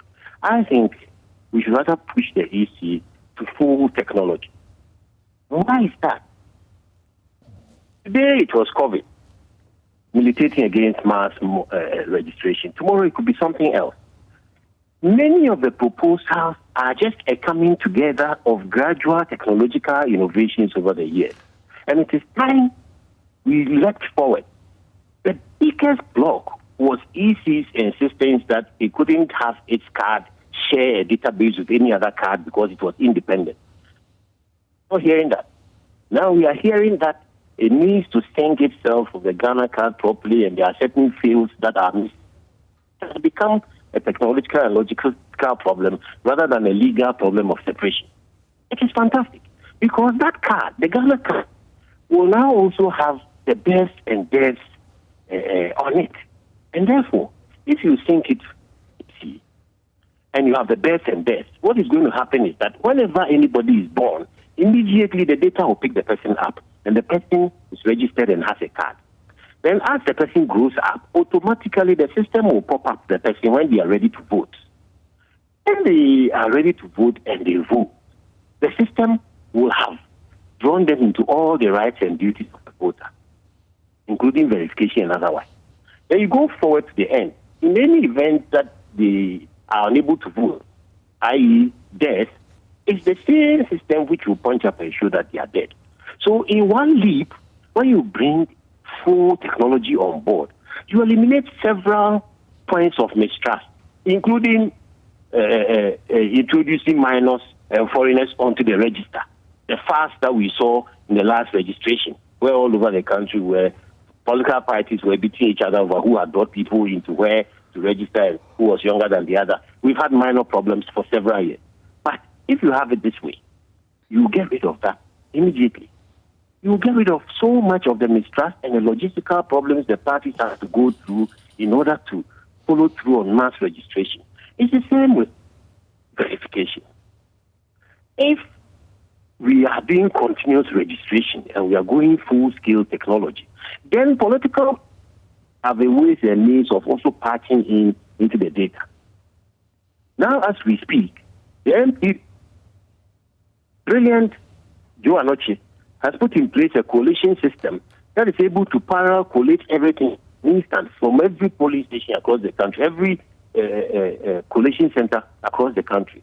Why can't every political party have its database, even if they need state support to establish something like that, and put it into an electronic database that will reflect the register as it grows on a daily basis, and that will verify or otherwise, or confirm anybody or otherwise on it, whilst individuals can also confirm by electronic means. Of course, I don't agree with verify and tell us that you vote. It's pre-voting. A ballot is a secret. They are not asking you to ask which party you will vote for, but to even ask you or not you vote is a difficulty in itself. So that can be dropped. But full technology is the way to go. Look, and I'll follow through to counting, collation. Now, and it will mix up with the timing. If we close at 5, people in the queue wait till they are all voted. In some places, voting goes on to beyond 6. It gets dark. Tension, suspicions, and others start mounting. Then you go to the coalition center in the night. Every single polling station has to arrive before officials start collating. Using Adenta as an example, previously we had 147, climbed to 173, and now in the last election we had 306 polling stations. So imagine the number of days it requires to input these things in a tight area where there is tension, because people also don't understand why the results are coming out, particularly if the area is a tight electoral area in terms of competition. So you close at 3. The difference is 2 hours. It is a matter of logistics. In the 2 hours, those who get deliveries late, there are special cases where you cross rivers and otherwise. Arrangements can be made to pre-deliver with adequate security. The material that is used for elections, ink and other things, the longer we go on, the more settled we are. I don't even still understand why we don't manufacture the ink in Ghana by now. And then we have to import those things. Printing of ballot papers and distribution. The more we vote, the more we realize that these are points where you ought not to be panicking. There are systems where People live at home and they get a notification, go and vote. And on the notification, you have your polling station number. There are countries where ministries of interior, part of the government, are the ones who handle elections, simply because the mistrust is reduced and the systems are robust.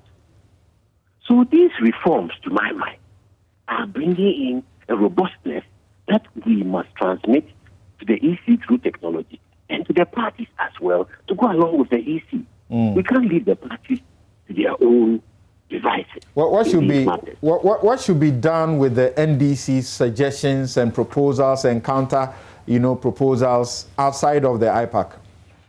NDC has agreed largely, if I heard something right, with many of the things.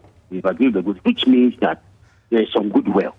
2, it is not fair to punish the rest of us by taking the meeting outside IPAC in order for us to engage, including the EC. When it's outside, how are we going to input that into the process?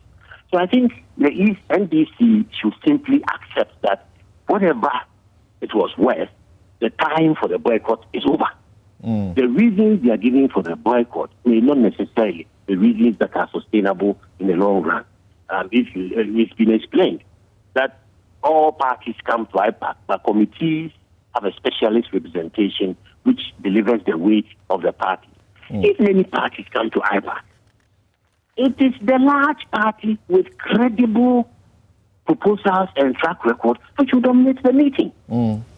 If that party with actual practical information behind its proposals will be able to take the other parties along. Sure, when we were arguing the register, the NDC said that they and 6 other parties were in a coalition which went around the country demonstrating. Am I correct? Yes. Okay. So were those parties surrogates of the NDC? Yeah. Were they independent-minded? Yeah. Let me get you to give me a very quick response as we wrap up on this subject and take a break and return to the next one. Quickly, what do you say when Dr. Cerebral Koku reveals to us that when we are checking the parties against the compliance with the law, over 90% are non-compliant, and yet they are still sitting on the EC's books and have the opportunity to participate in IPAC and to vote for proposals for all of us? What do you make of that? The stronger the major parties become in that forum, the more they can push for strengthening the other parties or else scraping them. Again, it looks at the cost benefit. We are a democracy. We want as many voices as possible, but we don't want discordant voices. We don't want mischief. Yet, to my mind, sometimes implementing the law itself is the quality and the form. Some laws are very difficult to implement, and yet we keep them in our books. The rent law, for example, is in the breach. The quotation of items in cedis, even the government quotes items in dollars. Your station quotes items in dollars. By law, it should be in cedis. So sometimes, instead of beating ourselves, we simply need to take advantage of our position. The position is that the 2 largest parties who have been in government are the NPP and the NDC. The position is that they cannot control the EC's activity, but they have a wonderful opportunity to engage the EC through IPAC. The position is that IPAC is so credible, it also invites foreigners. The people who observe our elections, the people who support us with loans and other things, are also sitting in IPAC, looking at our body language, listening to our conversations, and looking at our proposals. So if you leave yourself out of IPAC, you create a tall order for yourself to be heard. And then when you are forcing yourself to be heard in a forum like we are having now with you, the outcomes are doubtful. Is it the case that from listening to Dr. Cerebral Koku, if the laws were to be applied to the letter, the NPP and the NDC cannot even exist as parties? So you will not have the moral right to suggest that those parties, should be yanked off the records. He said 90%. There are many political parties in Japan. The LDP still rules Japan. So what you're saying, something, existing as parties is a matter of law. Political parties are institutions of the state. It's a matter of law. But the law must be implemented within the context of our growth. We are all evolving. we have had the benefit of 8 elections under this constitution. Every single one of them has been different. The first election in 1992 got stolen ballots. Today, is anybody talking about stolen ballots? I have participated in elections where the mass threat was snatching of ballot boxes. Today, it's not even fashionable anymore. Because you snatch the ballot box, it won't get you anywhere. The systems are growing every election. The systems are growing every election. Okay. And so these are matters that going forward, I'm telling you, the quality that the two major parties exhibit and other potential parties can exhibit will naturally make other parties drop out. All right. We have a democratic responsibility, and that responsibility is to support institutional growth. Okay. We are also institutions. So Thank you. It is important that we respect IPAC. We drop the personality issues. All right. Respect IPAC. Yeah, thank you. The logistics market. Right. Thank you. Thank you so very much. And this, just 1 minute. Don't worry, I'm coming. This is what I'm going to do. I'm going to hold you to just 2 minutes of any other comments. Okay. Kweku will do so, and Rhoda will conclude with us. 2 minutes straight. Should I start? Not okay, more. I'm saying that to the extent that the modus operandi, the current modus operandi of IPAC is being discussed on Newsfile today, and we are all looking at possible ways to reform the system, then the NDC's boycott of IPAC is not an exercise in futility. And Yabuabian Samoa and the NPP should also stop displaying double standards and hypocrisy on this matter.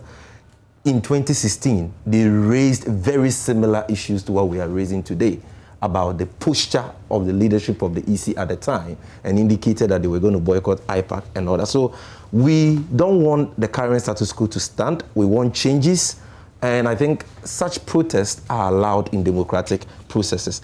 Again, just like Dr. Shrebo said, and let me make the point that if the chairperson of the EC, Madame Jean Mensah, and her deputy, Boss Manasare, will adopt the posture Dr. Shrebo Kweku has displayed on Newsfile this morning, I hope it is genuine. I'm sure that our boycott will be called off within the shortest possible time. It is that posture that we are looking for. Thank you. You gave me 2 minutes. No, you're done. You're done. No, you gave me 2 minutes. You're done. The legalization of IPAC. Let me make this point. Yeah. That just like the Council of State is provided for under the Constitution, yet remains advisory, legal backing can be given to IPAC, its modus operandi defined, without necessarily encroaching on the independence of the yes, let's hear you. Yeah. Somebody just called my attention. You being the lawyer may get a significance. You remember the photo ID versus thumbprint ID controversy? That's right. Towards election 2000, right?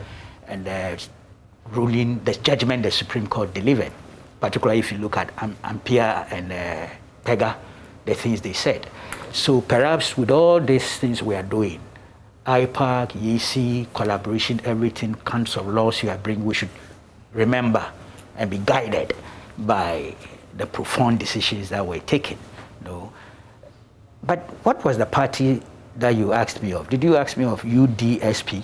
UDS party. He told us who they are. Well, there's another party here. This is 3rd August 2016 minutes of IPAC.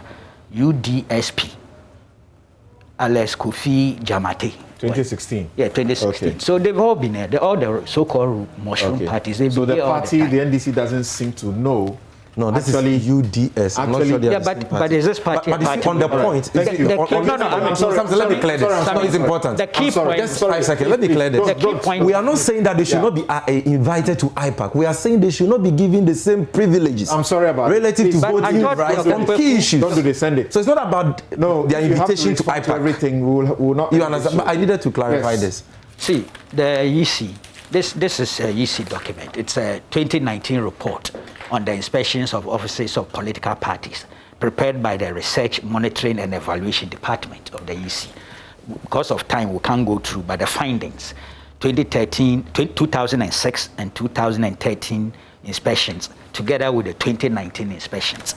They said in the 2006 and 2013, the conclusion drawn after the inspection was that many political parties merely exist on paper and not functional.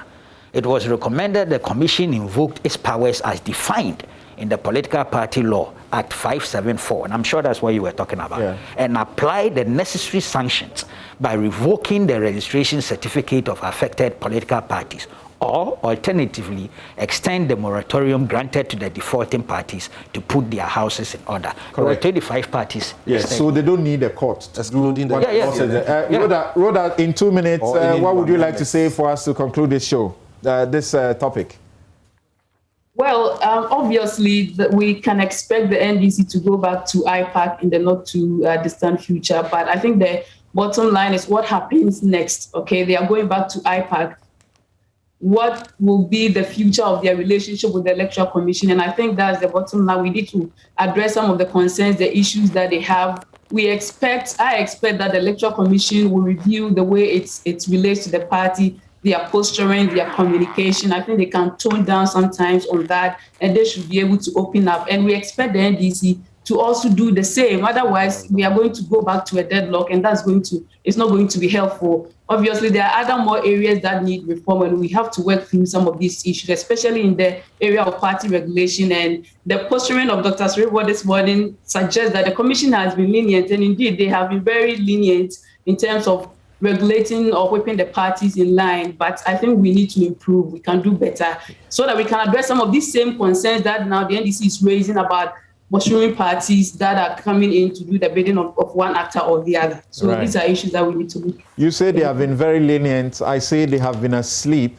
and it is not good enough that there are illegal entities that are allowed to fester on the EC's books, and the EC doesn't seem to do anything about them at all. In 2016, Charlotte Osei also actually supported the position that legalization of the IPAC would jeopardize the EC's independence. We take a break. We'll be back to ask what is going on in the national security. They have admitted a number of things and suggested some unlawful, inappropriate, and contravention of standard operating procedures were committed by their own officers in the Caleb Kudah matter. What's the way forward? We'll be right back.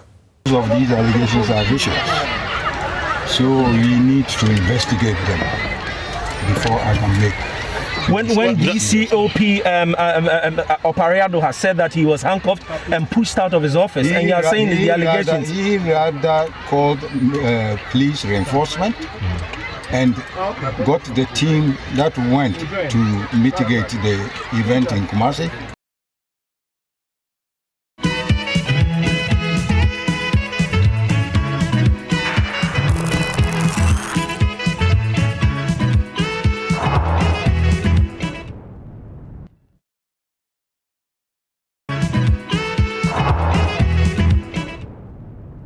Of 7 young men came to the office and said that the National Security Coordinator has asked them to bring me to Accra.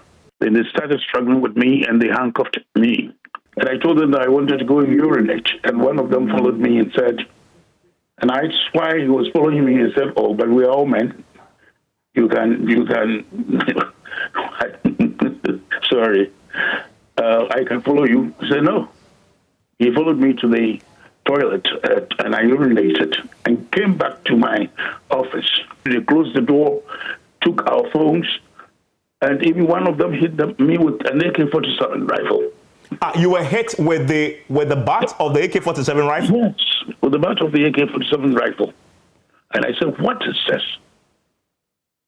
That they say we should bring you to the National Security Headquarters. I said, I won't go.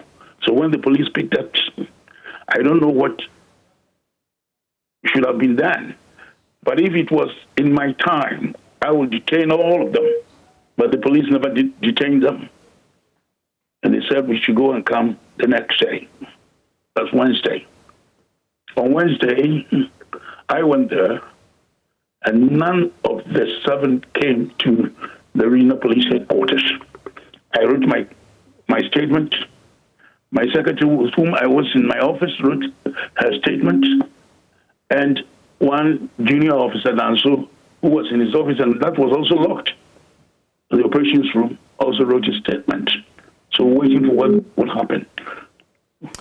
So they said, and you are saying the allegations. He rather called police reinforcement and got the team that went to mitigate the event in Kumasi. And they were handcuffed. It is a team from Accra which was handcuffed. Oparado wasn't handcuffed? He wasn't handcuffed. He wasn't assaulted? He rather called the police commander, regional commander, to come.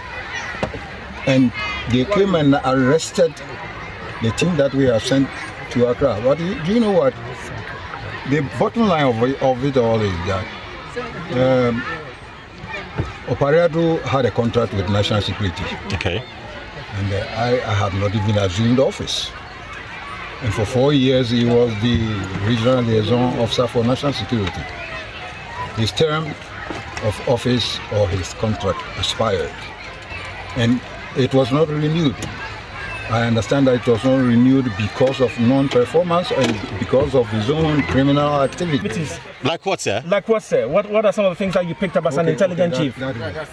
But finally, you how say... are you addressing these issues so that the president will be comfortable that your men are doing the right... These issues are being investigated. A team and a committee has been set up. To investigate. But finally, for me, you say you've transferred the guys to Accra, essentially to do what? To prosecute them? The guys who said... I mean, you mentioned that a team from Accra came and they picked up the alleged... He had no locus to be in the office because a new officer had been appointed and he should have handed over to the officer. He says he won't hand over. And so that is why a team was sent to Accra to go and mitigate and facilitate the handing and taking over process.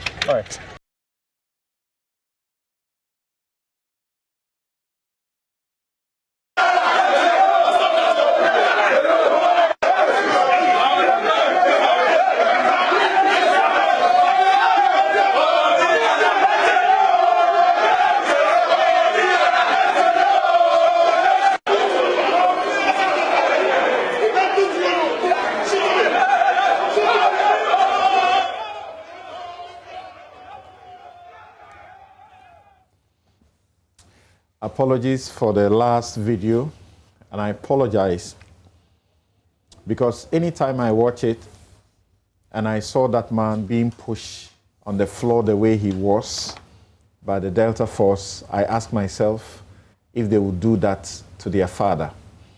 But that was, a man who had been given a job by the president in 2017 to go and be the national security chief in that region, obviously based on his experience and expertise.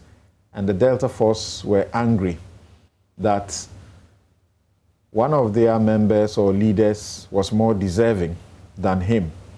And the way they needed to take him out was to enter his office, pull him out, drag him the way they did, hooting at him as if he was a common criminal that had been convicted of some offense. Even we don't do that to criminals, even after their conviction. So if himself and his people are watching, we are sorry that we had to play that back. My disappointment with him, though, was that when the AG needed to prosecute, he didn't offer himself to assist the prosecution. And that's the worst part of it. Now, a similar thing has just played out. Allegation, we don't have videos to back that, but there are people who trust DCOP Oparado, Ayesu Oparado, who is a former Ashanti Regional police commander and who has also been given this job after this man's tenure. And then national security officers went there. Now we know that they are national security officers. He says he identified as many as 3 of them who are Delta Force leaders, supposed disbanded Delta Force leaders, who are now national security men. So we want to find out how we get out of this. And the National Security Ministry issued a statement on the Kudah issue. And they have said, or admitted that their officers acted inappropriately, and also that they breached or they contravened standard operating procedures. Therefore, Colonel Ajiman, who was accused of leading the process, his secondment has been reversed, and then the three police officers who were also involved, they have not named them, have also been withdrawn. They are expecting that the military high command will take disciplinary actions against Colonel Ajiman, and the police high command, so to speak, will also take disciplinary actions against the three police officers. So, how do we proceed from here? They also suggest that Caleb, the manner in which he obtained access to the National Security Ministry was unlawful. Let me begin with Dr. Yao Graham, coordinator, Third World Network. Thank you very much for joining us, Doc. To you and to the audience. All right. To the viewers. So what do you make of the statement issued on the back of the investigations the National Security says it has done, and how do we resolve the problems coming up also relative to DCOP Opare Ayesuado? I think, you know, there are at least two levels of this problem. The issue of the institutions and their roles and their cultures, and also particularly the issue around the replacement of the Ashanti region coordinator, also raises questions about the party-state, relationship. I raise this because the thing about appointments, Delta forces, and so on, institution building and how we develop them in a way that they are kind of public institutions as opposed to party political extensions is also thrown up here. But I think across all these issues, though, we have the challenge of the institutional cultures of our security institutions. And I think without attention to the institutional culture issue, which is not something which has emerged spontaneously, but something which gets replicated, reproduced, and so on, we'll be missing the point. We'll focus just on the incidents without situating them on traditions of how power, is used by particular public institutions. And also we need to situate them in how political leaders understand the limits of their powers. Because you made a point at the beginning of the program about impunity. Really, we can put a number of things within the same category. Whether it is the Minister of Defense saying quite categorically that laws do not matter when it comes to fighting galamsey, or the president not accepting cherry picking and passing a special law in response to the recommendations of the short commission about the incidents at also Wogon. And then, of course, what happened with Caleb, we can put it at one level with policemen beating up people routinely, whether in the streets or in a counterback, or the military invading police stations and beating up people. So I think the cultural issue of institutions, I think is an important part of it, as well as the way in which political leaders behave, because the way people exercise power will reinforce or discourage, the continuation and institutionalization of the cultures that we are seeing around these incidents that we are talking about. So, to be specific, should the statement issued by the National Security, Ministry of National Security, be the end to the Caleb Kudah issue? No. No, because you see, one of the problems we also have is a way in which the accountability mechanisms which take place. I mean, there are many instances we have seen where really some of the things which have happened are things which border on potential criminal behavior, and therefore should be subject to the normal processes of criminal investigation.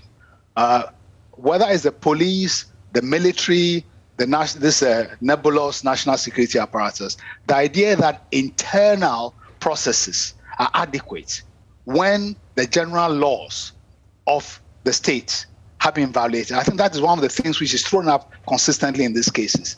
The absence of an external, independent accountability outside institutions, which themselves have an interest, in blanking out things that they may consider damaging to an institution's reputation, when actually, if they are creatures of the law, institutional reputation should be of less concern than being seen to be institutions that help to implement and uphold the laws of this country. So it should, one of the things that is highlighted by these incidents is that we need, beyond dealing with this incident, also what are the independent mechanisms of accountability outside the security entities that are required, as something going forward, so that every citizen knows that when incidents like this happen, there's a reference point that these things would go, that there's a certain credibility developed, for the investigation and punishment around incidents like this.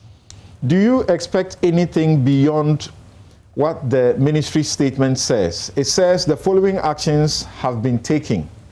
1, the secondment of Lieutenant Colonel Frank Ajiman, Director of Operations at the Ministry, has been reversed. The officer is to report to the Chief of Defense Staff for further investigation and appropriate action. 2, the 3 police officers involved have been withdrawn and are to report to the Ghana Police Service for investigations and disciplinary action. Yeah, I mean, I want to believe that the steps that are proposed by in that statement will be taken, and there may very well be disciplinary measures within the relevant institutions.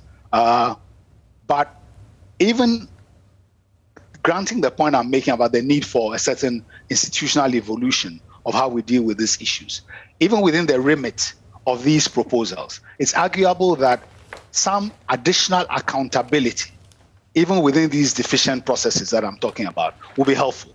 Because you see, there's a public interest in this business, and some public knowledge about what actually happens as a follow-up to these directives will be a way also of letting people believe that indeed something is being done, which doesn't mean therefore that it is adequate, but the steps which are taken in this case themselves, logically, we ought to move to a point where 2 days from now, 3x number of weeks from now, there is some information to the public at large. Okay. That in the case of Caleb Kudah, these were the steps taken, and this is what we are informing you. But I'm saying that beyond those things, there's a question raised about independent mechanisms of oversight, which ensure that these things do not become institutional cover-ups. All right. Sami, I start to come to you also briefly on this Caleb matter. You would start with an admission that this is swift, almost unprecedented in the manner in which they have investigated and reported to us, right? Well, it is refreshing that there's been some response from the leadership of the national security apparatus. What happened to Caleb is condemnable and terrible. And at least it is good that we are beginning to see the National Security Secretariat show some concern and take some measures to deal with the issue. But clearly, the actions that have been taken, as we've been told, are not deterrent enough and cannot be sufficient for the crime that those officers committed. What should have been done? I mean, we are talking about officers who physically assaulted an innocent journalist, okay? And so if you are just talking about a reversion of their secondments and actually releasing 2 of them back to the institutions they belong to, I mean, that is no punishment at all. All 4 of them are going back to the institution. Exactly. Yeah. So they go there, what do they lose? What is the punishment? What is the deterrent factor that can discourage the reoccurrence of such administrative actions? Exactly. That's Kandapa, as the minister of the Ministry of National Security, have power to do beyond what he has done in respect of these people who are on secondment to his ministry? I'm not looking at Kandapa as a person, but I'm looking at how he has done this, and we are discussing it relatively. And I'm saying that it's a good start, but that is not sufficient. And what some of us, I'm sure, very sure, including your good self, are expecting is that punishment, okay, that is deterrent enough, will be meted out to these unscrupulous officers, because this has happened one too many. Give us an idea how you want this, what form of punishment and how it should come about. If people have to be suspended from the security services because of this, they have to be suspended. Because clearly this Colonel Ajeman, if what Caleb told us is anything to go by, and I believe 100% what Caleb said, it's not fit to wear any security, to wear any uniform of any of our security agencies. If you hear the chilling accounts Caleb gave about how he kicked him in the groin, and after he had been beaten by several officers and all that, and how he handled the matter, I don't think that we should allow him to continue to serve as a member of any government institution or security establishment. Yeah, but let's be careful. But you see, about Colonel Ajeman being the one kicking somebody. I think that according to Caleb's account, he was the one who kicked him in the groin. I stand to be corrected, but I think that is what he said. But you see, something beyond this is the growing culture of lawlessness and thuggery that continues to give Ghana a bad name that we are all worried about. And you see, until we diagnose that problem accurately, we wouldn't be able to solve it. I don't think that problem is an institutional problem. I think it's a leadership problem. And I think your editorial on this show this morning adequately addresses the issue. Okay, until our political leader, specifically President Akufo-Addo, changes his position, his stance on this issue, we are not going anywhere. Because what is happening is a product of institutionalized lawlessness by the president. He is the one encouraging it. He is the one promoting it. And he will have to change his ways. This thing started when the MPP was in opposition in the run-up to the 2012 elections, and said that they had no confidence in our security system. So went around the country constituting these vigilante groups, Kandahar Boys, Invisible Forces, and all that. At some point brought in mercenaries to come and train them and all that. And when they eventually took office, we saw these vigilante elements unleashed on innocent citizens. A uniformed policeman was attacked at the seat of government. The Jubilee House DSP Nanka Bruce, a military officer, W.O. Salia, has been attacked by them. A court of competent jurisdiction has been attacked by them. The Kamale Teaching Hospital CEO was not spared. Contractors have been attacked and all that. And the failure of President Akufo-Addo. There was the other one too that went to the port. The Tema port. Freddie Blay said they were doing an Article 41 job. You see, preserving public property. You understand? So our failure, because you see, when you fail to punish offenders or wrongdoers, you embolden them to engage in more acts of lawlessness with brazen impunity, like we are saying today. That is the problem. Look, for instance, at this issue of national security. We're talking about national security. Yeah. I'm not talking about Delta Force. I'm coming. This is national because security. It is these elements who have been integrated into the national security apparatus. Okay. Now, you have the Elmi Commission set up by the president himself, giving him wise counsel. That means, Mr. President, this armed force being maintained by the National Security Council, which is chaired by you, is unconstitutional and illegal. The purpose of the national security apparatus is cut out. Like you said, gathering of intelligence, and putting in place measures to safeguard the internal and external security of this country. When it comes to arresting, detaining, election security and all that, it is the responsibility of the police and not the national security. So quickly disband this armed force and allow the other security agencies to do their work. The president says, no, I won't take it. Then surreptitiously passes a law to legitimize this arrangement. Now you have these guys in there. Yes, okay. To a law passed by Parliament. Of course, with this parliamentary majority. Okay, but clearly, you don't need anybody to tell you that that arrangement is a recipe for disaster and totally, unnecessary. So, look at what has happened to DCOP Oparado.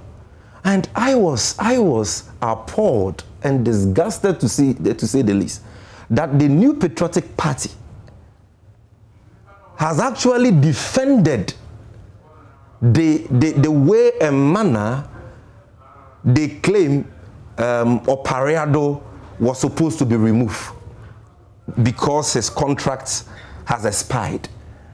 I mean, how on earth do you deploy national security operatives who, according to Oparado, are known members of the Delta Force, who have been engaging in illegal mining, and he has been trying to stop that?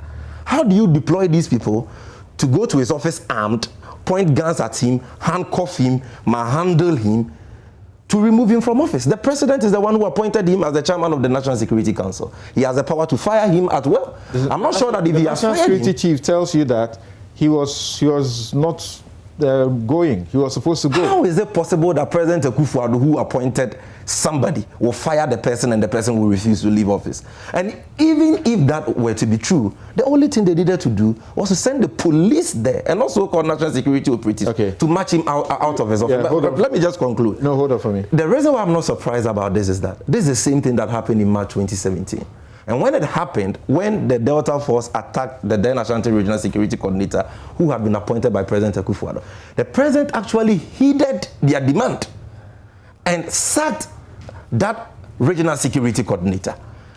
You see, and this is the same group of people who have unleashed atrocities against journalists like the Modern Ghana editor and other journalists, you are there with us, Kudah and all that. I mean, what kind of lawlessness is this? Hello, Yao. Yes. We are beginning to look like a so first, what do you make of the statement of the National Security Minister? Well, if you ask me, I'll say this is swift, almost unprecedented in the manner in which he comes to us. But do you find the statement to have done itself a lot of good by describing the journalist's entry to the premises as an unlawful, unauthorized process? But the operatives who have been withdrawn, their conduct is described in very nice diplomatic words: inappropriate and acting in contravention of standard operating procedure. What do you say?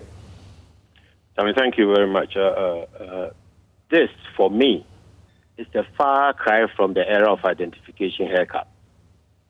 We are truly evolving, and I want to identify with the doctor who spoke before. I was offline, I didn't get his name. It is very, very easy to zero in on the Akufo-Addo regime. And your editorial at the beginning, I take issues with, in particular on this matter, and assume that the difficulty is the Nado institution and a culture he has created. But it is a situation of evolving institutions in this state, which itself is an institution. I like the fact that you admit it is swift. I like the fact that you are saying it's almost unprecedented. I would say it's unprecedented. Because now you have the national security answering to. And it is us being answered to, because civil society is vigorous, open, and capable of engaging. And that is what growing a democracy is all about. And that is what we must be helping to push along, not denigrate and bring down. Because we have a history. It's unfortunate. We shouldn't always be going back to our history. But we have a history where you dared not even discuss national security matters. You would have a haircut. Let's stay with this. Let's stay with this. The question is this enough? Yeah, so let's go forward. Right. I'm saying that I want to, my posture was the same as Dr. Who's about institutions and institutional growth. The state is an institution. Institutions are made of the constitution, the law, the regulations, the procedures, the human being, which is the culture, their equipment, and then they are full of public funds. So we deserve accountability from them. The media is an institution. Is Caleb right to do what he did without the permission and all that? Who determines the public interest when you are caught or you are not caught? You know, we go back to the situation of rebels attacking a legitimate government. As long as they are not successful, they are rebels. When they are successful, they become the government. So who then is who? You see? Then question of strengthening our institutions and using the spaces that we have to learn and overcome our position is so important. So even as the national security have been bold enough to come forward and be accountable and propose measures, it is also interesting and important that the media also come out and look at their modus and determine whether or not their actions also ensure stability of the state. Because they all are after one thing. All the institutions of the state are after the stability of the state. The media is acting in the interest of maintaining stability. But if your actions can cause instability, what happens? Do you expose your national security apparatus to the entire world at a whim?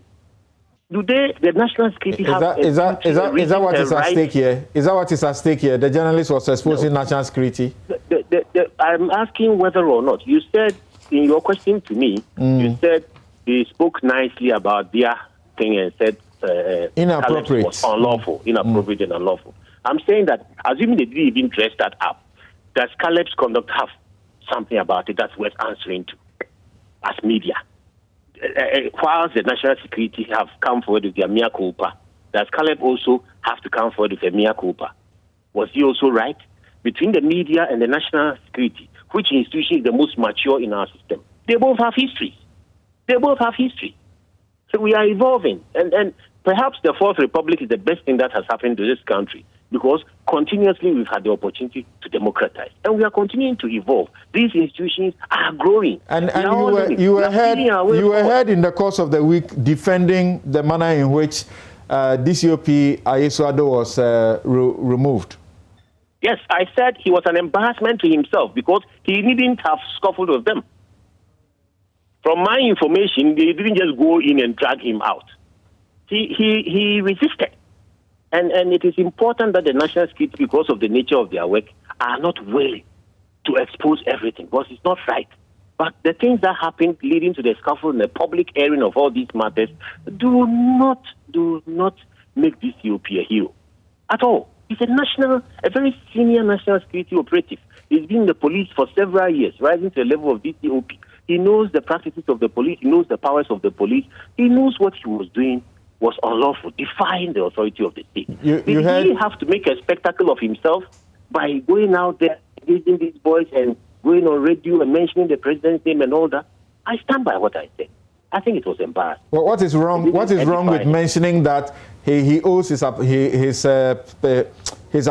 to the president, and it is the president he will listen to? What is wrong with that? That's a lawyer of over 2 decades standing. He should know what he's about, right? He also knows that the president delegates his authority to many quarters, including his ministry, and that he doesn't make all the appointments personally, and that many of these ministries are those who designate people to do what they do in the name of the president.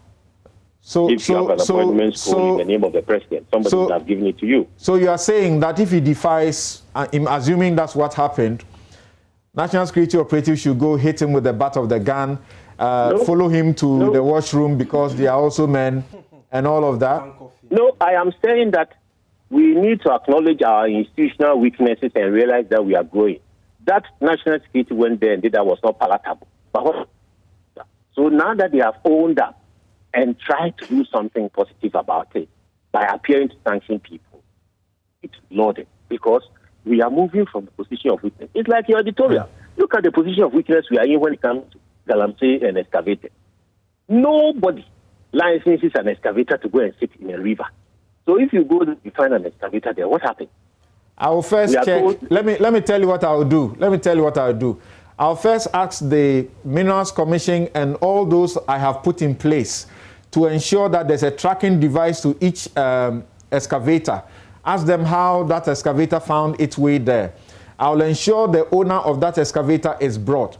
I'll follow the law that says that bring the people to court and bring what you have seized, and then allow the court to make an order for the court to forfeit the excavator and to distribute it to the state. That's what I will do. Thank you, Samson. Whilst you are trying to do that, they are still moving the water, because you cannot move away the excavator, and you cannot keep a person there to watch over that excavator. We can move excavators. We can move as many as over 50 excavators, and then they will get missing. No, you cannot say that you can't move excavators. You cannot say you cannot move excavators. Professor Frimpong Boateng moved the excavators, except that I know you are passionate they about got it. missing. Let me land. My understanding is that the excavator has something called robot. Once it's taken off, you can't move it. My point to you is that, irrespective of that, Professor Frimpong Boateng moved the excavators. So what is this argument? He moved. What happened? He moved in excess of 500 of them. Of necessity. Of necessity. Okay. We are not talking excavators. Hold on for me briefly. Kweku, what do you first analyze the statement by the ministry and then the DCOP saga? The National Security says he has been involved in criminality. So he's a criminal walking around, a criminal suspect. Well, I wish that had not been said, because it raises legitimate questions. If there is record of complicity of Mr. Opariado in criminal activities, at what point in time was that seen? Was that uncovered? And subsequent to that, what has been the action taken relative to him? Or is that why his appointment is being terminated? Then give the further and better particulars of the alleged crime that he's supposed to have. He says non-performance and criminality. That's why he's being terminated. Non-performance is a different matter. Criminality, serious matter. To level against a regional security liaison officer. Okay, I'll be honest with you. Former commander of police in the region. Yes. See, I have some difficulties. Mr. Opariado, his contract appointment was, yes, under the instructions of the president, but it was signed by the former National Security Coordinator, the late chairman. It means that power had been delegated to chairman, the National Security Coordinator, to undertake that exercise. If you, I have this letter here, February 2020, this is when they were extending. Contract of appointment. Contract appointment, when they were extending this February 2020. It is signed by Joshua Chireme, National Security Coordinator. Even though, let's be honest, he says, I have the honor to inform you that His Excellency, the President, has authorized your appointment on contract for a period of 2 years as Principal Analyst in the National Security Council Secretariat with effect from 1st January 2020. This is the renewal one. Because you know there was an earlier one. Yes, but delegated authority. That's what it means. Right. I mean, you are, both of you are lawyers. So that is it. Now, his appointment is then terminated with the effect of a letter, 19 February 2021. This is signed by the new National Security Coordinator that is acting, as is stated here. Clearly, the previous one appointed him based on delegated authority. The new one, with the same delegated authority, terminates. I will be surprised if this termination was without reference to the president. I'll be surprised, but I don't have the evidence yet. Now, I've been asking myself, and then the new person, Francis Atta, appointed 21st April 2021. Francis Dofa Atta. Dofa Atta, as the new person. Of course, this time, the letter is signed by the Chief Director, Ministry for National Security. Now, from the February to the incident, what was Operado doing at the office? Handing over notes, getting ready to exit, as he himself has said openly. In between, you see, I've been trying, I've asked, and I don't have it. Did he respond to the 19th February 21st termination letter? Officially, you are saying he's an experienced police officer and experienced lawyer. And indeed, I have tracked him, and he's one of those I like, even though he had problems with the political parties in 2000. These things, there should be a trade. A lot of people see him as a man of integrity. I wouldn't doubt that, because that's the way I also see him. But I don't see him as a perfect professional, because none of us is. And all of us will be subject to some omissions or commissions at a different time also. It happens to all of us, none of us. But integrity, no, I wouldn't doubt it. Perfection, I will question whether there's any human being out there who has it. You see, and that is part of my challenge. Because when your appointment is terminated and you think it's irregular, as a lawyer, you will be minded, if you are challenging this termination, it should be in writing. If you are challenging, you should even reference the president if you think it's the president that appointed you. And so you won't leave unless the president tells you to leave. You heard him that he had sought audience with the president and is it he was to stay on when the president returns. My brother, is it written? We're talking here of serious business. Supposing all that has not been done, you heard the National Security Chief who spoke to us? Yes. He says what? The group went there to do what? Mediation, to mediate. See, first of all, I would have, and I agree with Sammy, I would have asked the regional police command to be in charge of that operation. That's what I would have done. And also, you are using psycho analysis, intelligence, everything. This is a former police person. It would be more comfortable if you want to eject him from the office for whatever reasons. He's been there. He's not leaving. What you are even saying shows that he wasn't prepared to exit unless the president say exit. Meanwhile, these are president's appointees who is delegated authority to. That's why I was asking for some communication. But whatever it is, I would have used the police in the region. The boys who went there are actually national security personnel. 4 from Accra. When the 4 boys got to Kumasi, maybe it's unfair to call them boys, security operatives, went to Kumasi. Then they invited 3 of their boys who are stationed in Kumasi to join them. You see something? I've heard him say he will sue or he will take action. You know, if he's going to sue, he can't sue Delta Force. He cannot. He has to sue national security and the operatives who came there. I have to be very honest with you.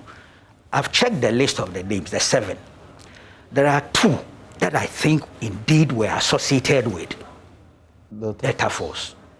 The names he mentions and ascribes you see, to that. In his statement, he never mentions, in his statement to the police the same day of the incident, he never mentioned Delta Force. There's not a word of Delta Force in his statement. So the Delta Force might have come in because he mentions 3 names here, Mohammed Saidu. I think it rings a bell. If you go to Delta Force background, then some Mustafa, he's Mustafa Mohammed, I found the full name, known as Staff. I suspect he too had Delta Force connections.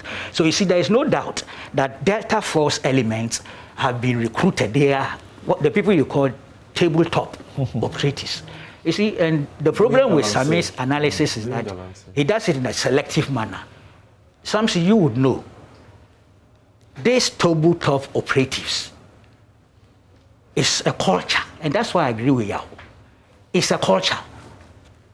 All the administrations that have come in the Fourth Republic have recruited and employed such persons. They are on tabletop. Their names are not captured even on the payroll of national security. That's why they call them tabletop. They go and take their money month ending and they go. And most of them are party fanatics or party foot soldiers. And at the appropriate time, when the recruitment into the army, to the police, then they go in there. It's a fact. Indeed, Ayawaso. No, Sammy, don't doubt it. You see, if we want to purge the institutions, and that's where Yah was coming from. We have just 2 minutes to finish the show. Oh, then, really? Then let me. Sorry. Let me go to Caleb. Oh, because yes. Otherwise, Caleb. it would be unfair. Yeah, Caleb. Look, let me put it on record. First of all, I was wondering what are the standard operating procedures that were violated, were breached. In my mind, see, the way and manner they invaded City FM was a breach. The way and manner Caleb entered without detection on the person, not on Caleb. I'm not blaming Caleb, I'm blaming the man who was on duty. He's breached. The deletion, taking their phones, fine, Caesar. But proceeding further to delete, by law, you can't do that. It's a breach. Now, the question about the statement, the ministry. The assault. The assault, for me, it's implied, it's not explicit. Assault really goes beyond standard operating procedures. Inappropriate conduct. It's almost criminal, in my candid opinion, if you are talking assault. So, whilst perhaps there's a connection to the standard operating... We have 30 seconds. What should happen beyond this release? Beyond this release, you see, we should go back to certain things. Check the NRC recommendations, institutional reforms. Check the Constitutional Review Commission's position on security agencies. Check Ayawaso West Wagon recommendations. Something. We have not been doing enough in terms of implementing recommendations that have been brought on board, in terms of the orientation, the culture. All right. I'm sorry, talking but of that is why Graham. We have run out of time. I cannot say thank you. I cannot say thank you enough. My guests have been never get a drift. Dr. Yao Graham, Coordinator, Third World Network, Africa. Yabuabia Samoa, Director of Communications, New Patriotic Party. Sami Jemfi is National Communications Officer, National Democratic Congress. Abdul Malik Kubaku, Editor-in-Chief of the New Crusading Guide newspaper. Rhoda Osea for Esteemed Leader for Elections. Kodeo. Dr. Srebo Kweku is Director of Elections, Electoral Commission of Ghana. And I cannot say thank you enough to all of you. You have sent us a lot of messages. Unfortunately, we are unable to share them because we have run out of time. And today, those of you commenting about my outfit, it is by Habil's Couture. And you can find them at Adringano, opposite Villa David Estates. Have a good afternoon.